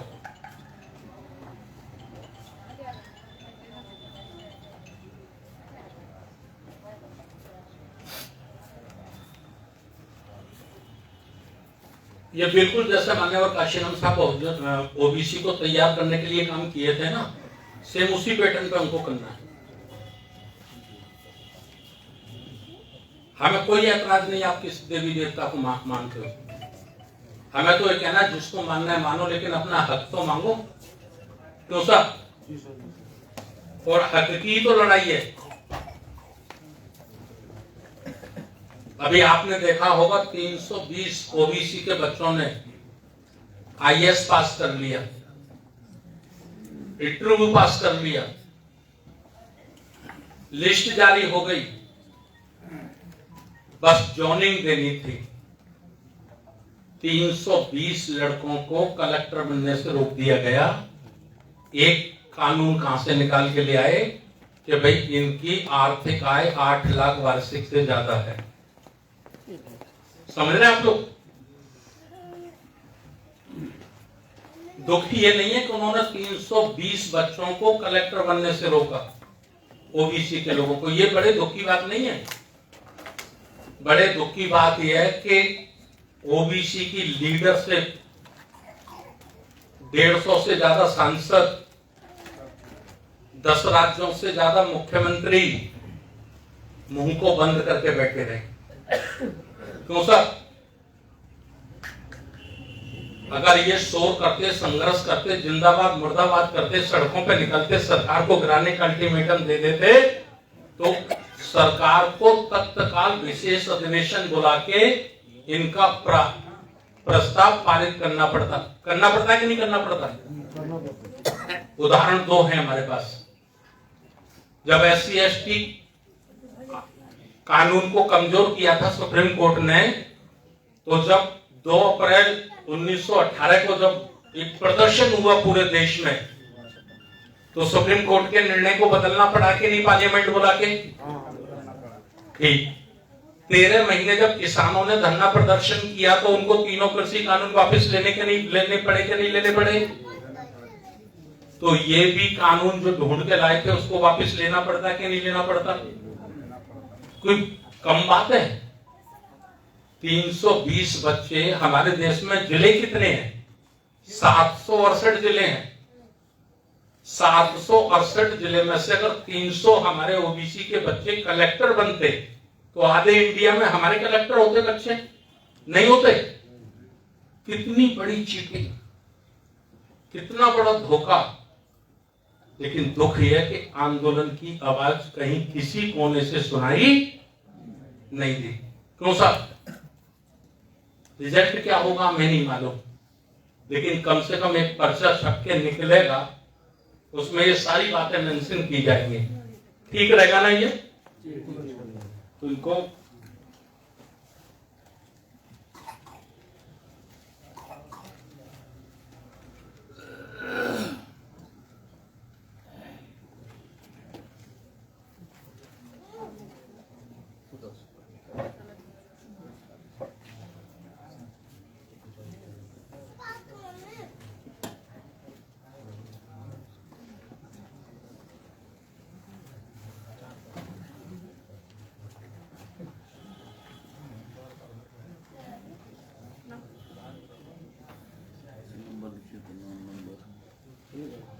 दिल्ली में केंद्रीय कार्यालय बनाना है।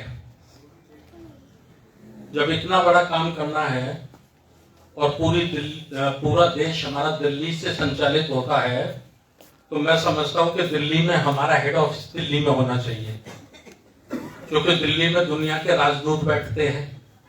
अभी कोई बात हमारी गवर्नमेंट नहीं सुनती है या हमारे साथ अनजस्टिस करती है, तो हम एक कॉपी निकालकर राजदूतों को तो भेज सकते हैं ना, कि देखो भाई ये बुद्ध की बात करने वाले लोग इंडिया में, इनका चेहरा देख लो।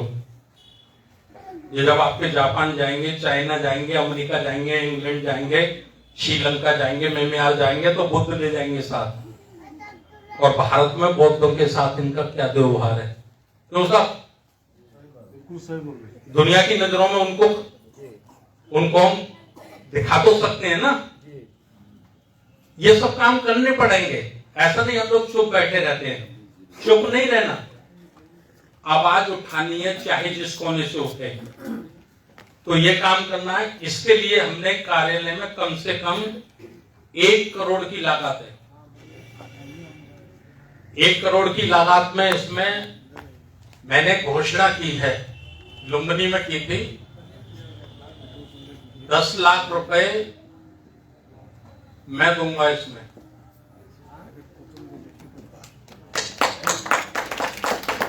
अपना व्यक्तिगत चंदा करके नहीं, एक घोषणा की है। दूसरी घोषणा की है कि जो जमीन खरीदी जाएगी, जो कार्यालय बनेगा, उस रजिस्ट्री में मेरा मेरे परिवार का तो छोड़ो, पूरे आगरा का कोई व्यक्ति शामिल नहीं होगा, कोई व्यक्ति उसमें नहीं होगा। क्योंकि दरअसल क्या है, हम लोग नेगेटिव बहुत जल्दी सोचते हैं। कई लोग ये ना सोचने लग जाए कि राष्ट्रीय बौद्ध महासभा के हिसाब से बना लेंगे साहब, उसके नाम से खरीद लेंगे, केयर ऑफ में तो खुद ही रहेंगे, पोजीशन भी उनका रहेगा, तो कोई हमारे साथ धोखा तो नहीं कर रहे। तो मैंने इस सार्वजनिक घोषणा की है कि जो रजिस्ट्री होगी, जो लिखा पढ़ी होगी, जो कागज होंगे, वो राष्ट्रीय बौद्ध महासभा के नाम होंगे, और पूरे देश में से हम 5 लोगों के नाम कराएंगे। 5 कोने से एक व्यक्ति लेंगे, जिसमें आगरा का कोई व्यक्ति नहीं होगा। तो सब ठीक है ना? देखिए, ट्रस्ट पैदा करना होगा। अगर आपको वाकई सच्चे दिल से आंदोलन खड़ा करना है, तो कंफ्यूजन नहीं होना चाहिए। कंफ्यूजन होगा तो नुकसान हो जाएगा। लोग कहते नहीं है, लेकिन मन में रखते हैं। तो एक हमने ये कहा है। दूसरा, जो वो ऑफिस बनेगा, उस पे एक पत्थर लगेगा, जो ग्रेनाइट का लगता है ना, उसको क्या बोलते हैं? बीजक बोलते हैं शायद, नारियल का होता है, बीजक बोलते हैं ना। आपके इधर क्या बोलते हैं बिहार में? शिलापाट। शिलापाट जो बनेगा, शिलापट, उस पर जितने धर्मदान करेंगे लोग केंद्र के कार्यालय के लिए, सबका नाम लिखा जाएगा। और सबका नाम लिखने में कंफ्यूजन है, वो मैं क्लियर कर दूं। एक नाम लिखने के 300-400 रुपए खर्च होते हैं, समझ रहे नहीं आप? अब किसी ने 500 रुपए दिए और कहा मेरा भी नाम लिख दो, तो एक समस्या पैदा हो जाएगी ना। इसलिए हमने उसकी एक लाइन खींची है। लाइन क्या है? कम से कम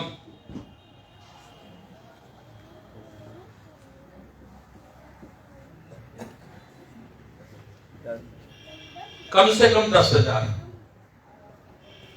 10,000 जिसका धर्मदान होगा उस सेंटर ऑफिस के बनाने में, उसका नाम आएगा। बाकी नाम तो सबके आएंगे, फिर दूसरों के व्यक्तिगत नाम नहीं आएंगे। फिर उसमें यह रहेगा कि भाई बिहार राज्य से इतना धन हमको प्राप्त हुआ, बिहार राज्य से इतना, उत्तर प्रदेश से इतना, उत्तराखंड से इतना, जितना आएगा वो 10,000 जोड़ के कर देंगे उसमें। लेकिन व्यक्तिगत नाम उसी का आएगा जिसका कम से कम 10,000 होगा। तो सब ठीक है ना? नहीं तो लोग कहेंगे भैया 1,000 मेरा ले लो, नाम दिखाओ। तो दीवार होगी वो छोटी पड़ जाएगी ऑफिस की। तो ये हम लोगों ने इसके लिए किया है।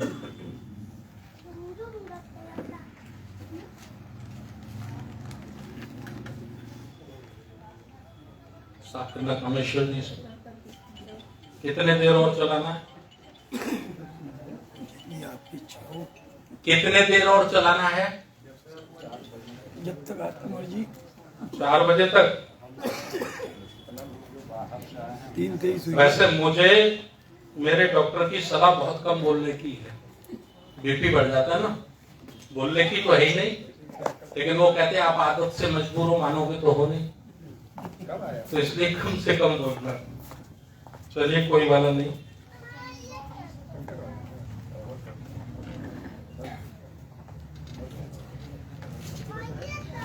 कुछ खास बातें मैं रख के खत्म करता हूँ, ठीक है?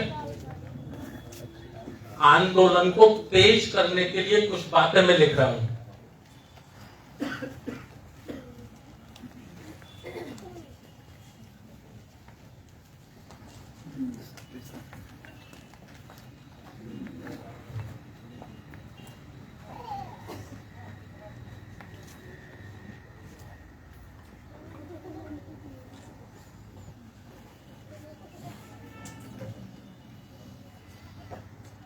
आंदोलन को तेज करने हेतु हमें 3 काम करने होंगे।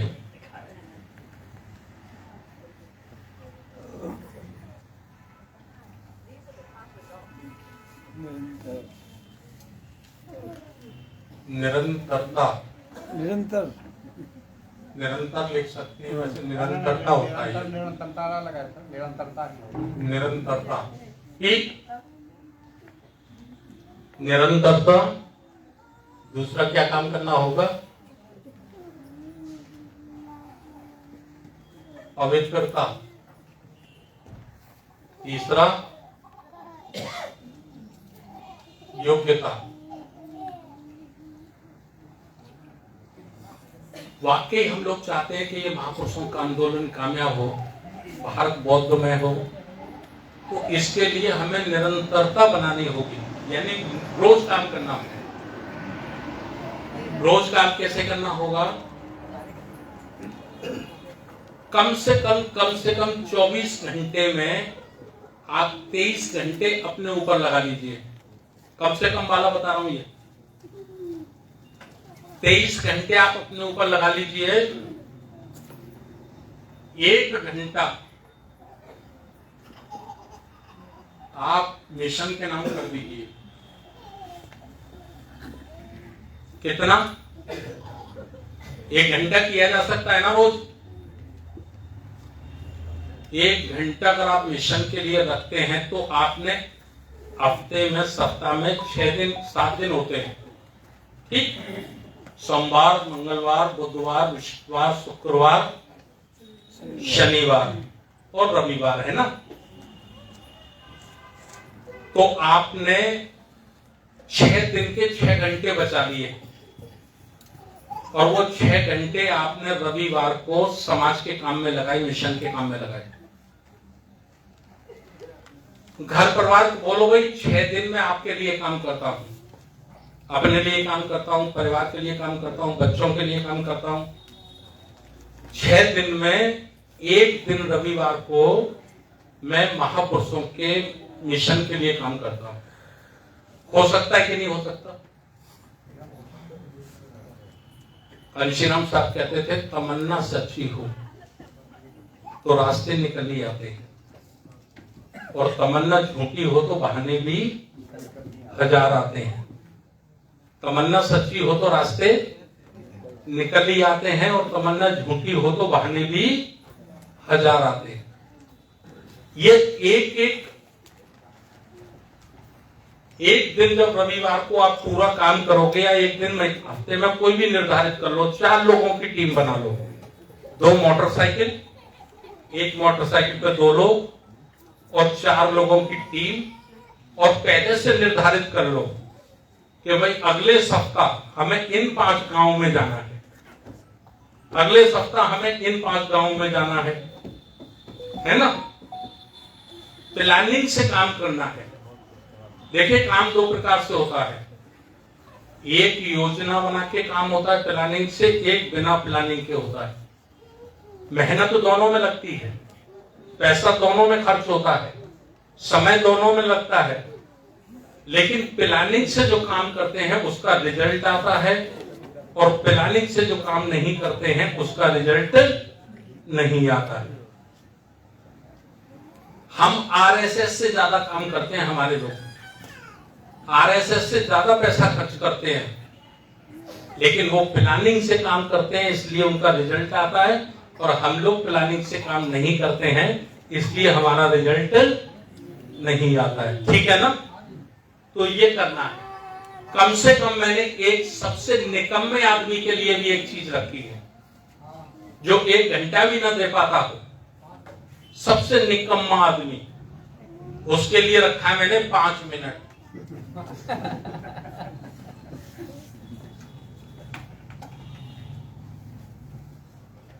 खाना खाने के बाद, चलिए खाने के बाद लिख लीजिए। शाम को खाने के बाद सोते समय 5 मिनट आंखें बंद करके बाबा साहब डॉक्टर अंबेडकर का मिशन पढ़ ले मन ही मन में। महात्मा ज्योतिराव फूले पढ़ ले, सावित्रीबाई पढ़ ले, बिरसा मुंडा पढ़ ले, बुद्ध को पढ़ ले। 5 मिनट केवल मन में सो जाए, कुछ ना करे। निरंतर, मेरा दावा है, निरंतर अगर उसने 6 महीने ये काम कर लिया, 6 महीने उस व्यक्ति ने, दुनिया के सबसे बड़े निकम्मे व्यक्ति ने भी 6 महीने ये काम कर लिया, 6 महीने के बाद वो आपके साथ खड़ा हो जाएगा। वो कहेगा मैं नालायक हूं, मेरी भी समाज की कुछ ड्यूटी बनती है, मुझे भी मेरा काम करना चाहिए, मैं भी आपके साथ चलूंगा। मैं गारंटी से कह रहा हूं। सोचने से सोच बनती है, और जब सोच बनती है तो ऊर्जा पैदा होती है, और ऊर्जा पैदा होती है तो आंदोलन में बदल जाती है, और जब आंदोलन में बदल जाती है तो एक ताकत का रूप ले लेती है, और जब ताकत हाथ में होती है तो वही लोग इतिहास लिखते हैं। कौन लोग इतिहास लिखते हैं? जिनके हाथ में ताकत होती है। मैं ये कहता हूं 1 घंटा कम से कम दीजिए, और 1 घंटा देने में भी प्रॉब्लम है तो एक एहसान हमारे ऊपर कर दीजिए। इतना एहसान कर दो कि शाम को 5 मिनट सोने से पहले केवल और केवल आप स्मरण कर लो, शायद वही स्मरण आपके जीवन में परिवर्तन ला दे। अंतिम बात के मैं खत्म कर रहा हूं, इसको मिटालना भैया।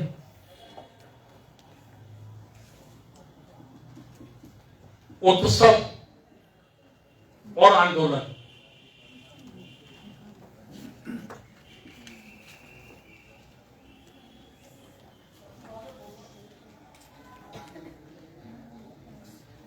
ये एक है उत्सव और दूसरा है आंदोलन।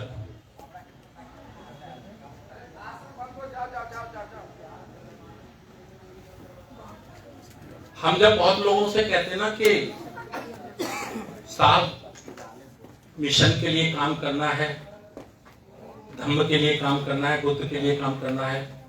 बुद्ध की एक बात और मैं बढ़ा दूं, 10 सेकंड और लगेंगे आपके।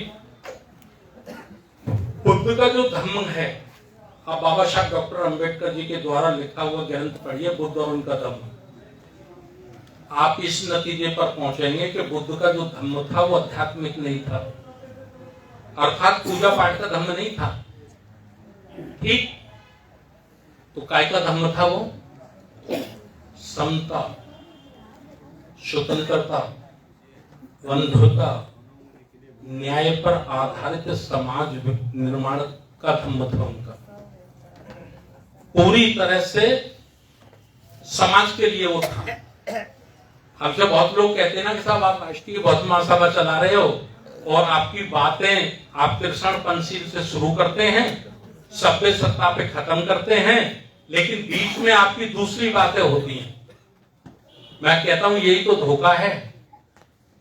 बुद्ध के भिक्षु संघ में 500 वर्ष के बाद कुछ चंड चालाक लोग, पुरोहित लोग जो इस धम्म को रोकना चाहते थे, वो चीवर पहन के प्रवेश कर गए, और वो चीवर पहन के प्रवेश कर गए तो उन्होंने दिशा को मोड़ दिया। समझ रहे हैं? अगर किसी आंदोलन को खत्म करना है तो उसको पूजनीय बना दो। अनुकरणीय आंदोलन को आप पूजनीय बना दो, पूजा पाठ में लगा दो, बहुत जल्दी खत्म हो जाएगा और पता भी नहीं चलेगा वो कब खत्म हो गया। ठीक है ना? ये बात 27 अगस्त 1997 को माननीय काशीराम साहब ने संसद में कही थी, पार्लियामेंट में। जो मैं बता रहा हूं आपको, पार्लियामेंट का भाषण है कांशीराम साहब का, 27 अगस्त 1997 को।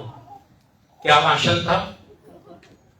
कांशीराम साहब ने कहा अटल बिहारी वाजपेयी बैठे, ऐसे नहीं कहा बैठा है, वो पंजाब के थे तो ऐसे ही बोलते थे। ये अटल बिहारी वाजपेयी बैठा है इसने मेरे को टेलीफोन किया और टेलीफोन करके कहा कि कांशीराम, अगर तू तैयार हो जाए तो हम तेरे को राष्ट्रपति बनाना चाहते हैं। कांशीराम साहब ने कहा कि अटल बिहारी वाजपेयी ने मेरे को टेलीफोन किया, पार्लियामेंट का बोल रहा हूं, मुझे कहा कांशीराम अगर आप तैयार हो जाओ तो हम आपको राष्ट्रपति बना देंगे। मैंने अटल बिहारी वाजपेयी को बोला कि कांशीराम ही तो है जो सड़क पे चिल्लाता फिरता है तुम्हारे खिलाफ, क्या उसका भी मुंह बंद करना चाहते हो? कि कांशीराम साहब का कह रहा हूं, क्या उसका भी मुंह बंद करना चाहते हो? मुझे मेरे बहुजन समाज के लोग अगर स्टूल देंगे तो कांशीराम स्टूल पे बैठना पसंद करेगा, तुम्हारे राष्ट्रपति की कुर्सी पे बैठना पसंद नहीं करेगा। ये पार्लियामेंट का भाषण है कांशीराम साहब का। इसलिए ये बात यहां जोड़ के आपको बता रहा हूं। जब हम साथी लोगों से कहते तो साथी लोग कहते हैं कि साहब हम तो बहुत पहले से इस काम में लगे हैं, 40 वर्ष से लगे हैं। मैं उनको कहता हूं सर 40 वर्ष से कैसे लगे, जरा हमको भी सिखा दो, हम तो राजनीति में लगे थे, हमको मालूम नहीं, तजुर्बा नहीं है। तो कहते साहब देखो हम अंबेडकर जयंती मनाते हैं, हम 6 दिसंबर मनाते हैं, हम बुद्ध जयंती भी मनाते हैं। तो मैं उनको कहता हूं कि ये आंदोलन नहीं है, ये क्या है? ये उत्सव है, ये आंदोलन नहीं है, ये उत्सव है। अच्छा, इसका सबूत क्या है कि ये आंदोलन नहीं है, उत्सव है? इसका सबूत यह है कि पूरे देश में 10 करोड़ लोग 14 अप्रैल को सड़कों पे होते हैं, कम से कम 10 करोड़। मैं आगरा का रहने वाला हूं, अकेले आगरा जिले में 20-25 लाख लोग सड़कों पे होते हैं। कोई स्टॉल लगाए हुए है, कोई मंच लगाया है, कोई झांकी निकाल रहे हैं, जयंती निकाल रहे हैं, होते कि नहीं होते पूरे देश में? कम से कम 10 करोड़ लोग बाबा साहब की जयंती मनाते सड़कों पे होते हैं ना?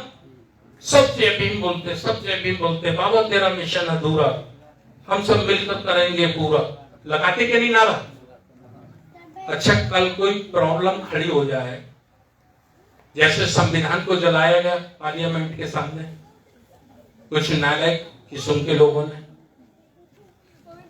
तो हम आंदोलन से जुड़े हैं, तो 10 करोड़ लोग कम से कम 8 दिन के नोटिस पे 10 लाख लोग तो पार्लियामेंट घेर सकते थे ना, जाके घेर सकते थे कि नहीं?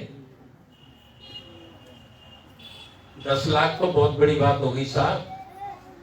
आज की तारीख में 10,000 की ताकत नहीं है किसी में कि 10,000 लोग इकट्ठा करके पार्लियामेंट को घेर ले, है किसी में ताकत? इसका मतलब वो उत्सव है, आंदोलन नहीं है। आंदोलन होता है एक सैनिक के रूप में, वो जो सिस्टम से चलता है।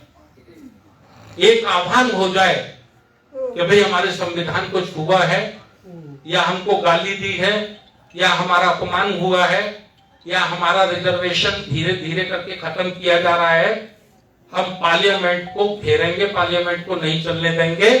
तो कम से कम 24 घंटे के नोटिस पे अगर 10 लाख लोग पार्लियामेंट को घेर सकते हो, इतनी शक्ति जिस दिन समाज के अंदर पैदा हो जाएगी, उस दिन समझना कि हम आंदोलन के लिए तैयार हैं। क्यों सर, गलत कह रहा हूं मैं? उस दिन तो ये होगी सब सिस्टम से, तो ये सिस्टम सबको करना है। और एक बात कह के मैं अपनी बात को खत्म कर दे रहा हूं। लोग कहते हैं मैं स्वार्थी नहीं हूं साहब, मैं तो निस्वार्थ काम करता हूं। ठीक, अच्छी बात है। जैसे मैंने पहले कहा था ना, 2 प्रकार के लोग होते हैं, एक आंदोलन को देते हैं, समाज को देते हैं, एक समाज से लेते हैं। दोनों कहते हैं मैं समाज के लिए काम करता हूं, मैं मिशन के लिए काम करता हूं। लेकिन एक कार्यकर्ता समाज से मिशन के नाम पर, समाज के नाम पर लेता है, वो जाता है पार्टियों में सौदेबाजी करता है, मेरा इतना समाज है, मेरा इतना समाज का वोट है, इसके बदले क्या दे रहे हो बताओ? करता कि नहीं करता? छोटा बड़ा जैसी जिसकी हैसियत है, दूसरा समाज को देता है। तो देने वाले जो कार्यकर्ता है, समाज को देने वाले जो कार्यकर्ता है, उनसे आंदोलन खड़ा होता है। लेने वाले कार्यकर्ताओं से कभी आंदोलन खड़ा नहीं होता है। मैं जो कहने वाला था, कई घटनाएं मेरे जीवन में है। कई साथी उठ के चले गए, बाद में मिले, हमने कहा साहब कैसे चले आए? अरे साहब, हमको मंच पे भी नहीं बिठाया गया। चलो मंच पे ना बिठाते, कम से कम एक माला पहनाने के लिए तो मौका दे देते। फिर मैं उनसे कहता हूं, सर आप तो कह रहे थे हम तो निस्वार्थ काम करते हैं। वैसा हम निस्वार्थी तो करते हैं, हमें क्या चाहिए? भैया स्वार्थ कई प्रकार का होता है। एक स्वार्थ होता है धन का, दूसरा स्वार्थ होता है पद का, तीसरा स्वार्थ होता है सम्मान का। जब आपके मन में मंच पे बैठने की तमन्ना थी तो फिर निस्वार्थ कहां हुआ?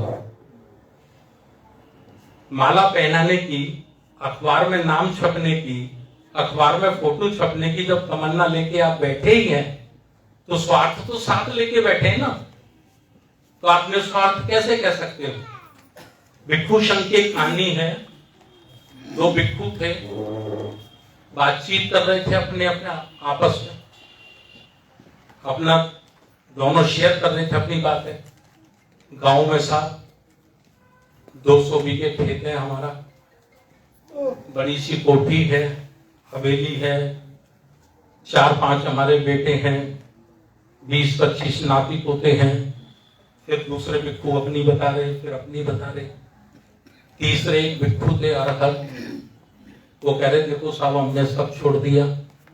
तो जो अरहत भिक्षु थे उन्होंने कहा तुमने कुछ नहीं छोड़ा, तुमने सिर्फ चीवर पहन लिया है, बाकी तो तुम चीवर पहन के भी सब साथ लेके ही घूम रहे हो। खेती आज तक नहीं भूले, बेटे नाते पोती आज तक नहीं भूले, तो क्या त्याग दिया? कुछ नहीं, साथ लेके घूम रहे हो। ये भिक्षु संघ की कथाओं में आती है, ये समझ रहे ना आप? तो मेरा निवेदन ये है कि हमें ये छोटे छोटे भी स्वार्थ त्यागने हो, जहां जगह मिल जाए, जिस जगह मिल जाए। मैं इस आंदोलन का सैनिक बन सकूं, मैं इस आंदोलन का सिपाही बन सकूं, मैं सिपाही बनकर अपनी ड्यूटी पूरी कर सकूं, मरते वक्त मुझे दुख ना हो कि मेरे पे समय था, मुझे संविधान खुली आजादी देता था, लेकिन मैं कुछ नहीं कर सका। बल्कि मरते समय ये खुशी हो कि जितनी ताकत मेरे अंदर थी, जितनी क्षमता मेरे अंदर थी, जितना सामर्थ्य मेरे पास था, मैंने अपनी पूरी शक्ति से उसको अपने समाज, अपने महापुरुषों के लिए इस्तेमाल किया। मेरी कोशिश में कोई बेईमानी नहीं है, मेरी नीयत साफ है, मैंने अपनी नीयत साफ से ये काम किया। ऐसे कार्यकर्ताओं की एक फौज खड़ी करना, ऐसे कार्यकर्ताओं की लीडरशिप तैयार करना, ऐसे कार्यकर्ताओं के हाथ में नेतृत्व देना राष्ट्रीय बौद्ध महासभा का उद्देश्य है। हम उस उद्देश्य में लगे हैं। आप लोग बहुत टाइम से बैठे हैं, आप लोगों ने मुझे सुना, मैं आपका धन्यवाद करता हूं, आभार व्यक्त करता हूं। और 18 मार्च को आप लोग यूनिफॉर्म में जरूर आकर आए, आपको सूचना मिल जाएगी। और जो सिस्टम मैंने शुरू में आपको बताया था 5-5 पदाधिकारियों का, आप जरूर जरूर उसमें जिम्मेवारी लें, जरूर जिम्मेवारी लें। समर्थक ही ना रहें, बल्कि लीडरशिप डेवलप करें, नेतृत्व करें, कुछ जिम्मेवारी जरूर लें। मोहल्ले की ले सकते तो मोहल्ले की ले लो, ब्लॉक की ले सकते तो ब्लॉक की ले लो, विधानसभा की ले सकते तो विधानसभा की ले लो। जितना कर सकते हो उतना ज्यादा से ज्यादा करने की कोशिश करो। दुश्मन ने चैलेंज कर दिया है, 2024 उसके पास है। 2025 में 100 वर्ष होंगे आरएसएस को। उनके वीडियो चल रहे हैं, उनके लोगों पे बड़ी तेजी से नया संसद भवन बन के तैयार हो रहा है और नया संविधान बन के तैयार हो रहा है। 6 महीने पहले हरिद्वार में तमाम साधु संत, मैं तो नहीं उन्हें साधु संत मानता, लेकिन बोलचाल की भाषा में बोलना पड़ता है, तमाम साधु संत इकट्ठा हुए और उन्होंने घोषणा की है कि नए संविधान के साथ नए संसद में जाएंगे। आज वक्त है हमारे पास, जब तक संविधान लागू है हम कुछ कर सकते हैं, ऐसे नालायकों को रोक सकते हैं और अपने औलादों की रक्षा कर सकते हैं। अगर वो नालायक लोग कामयाब हो गए तो मुझे बोलने की आजादी नहीं होगी, आपको सुनने की आजादी नहीं होगी, फिर सिवाय रोते रहना या हम अपना सब कुछ लुटाकर होश में आए तो क्या हुआ। ये मेरा आप लोगों से निवेदन है। वक्त बहुत कम है, काम बहुत ज्यादा है। वक्त बहुत कम है, काम बहुत ज्यादा है। इस गहराई को समझो और मैं तो निवेदन करता हूं कि आज से ही समाज को तैयार करने में लग जाओ।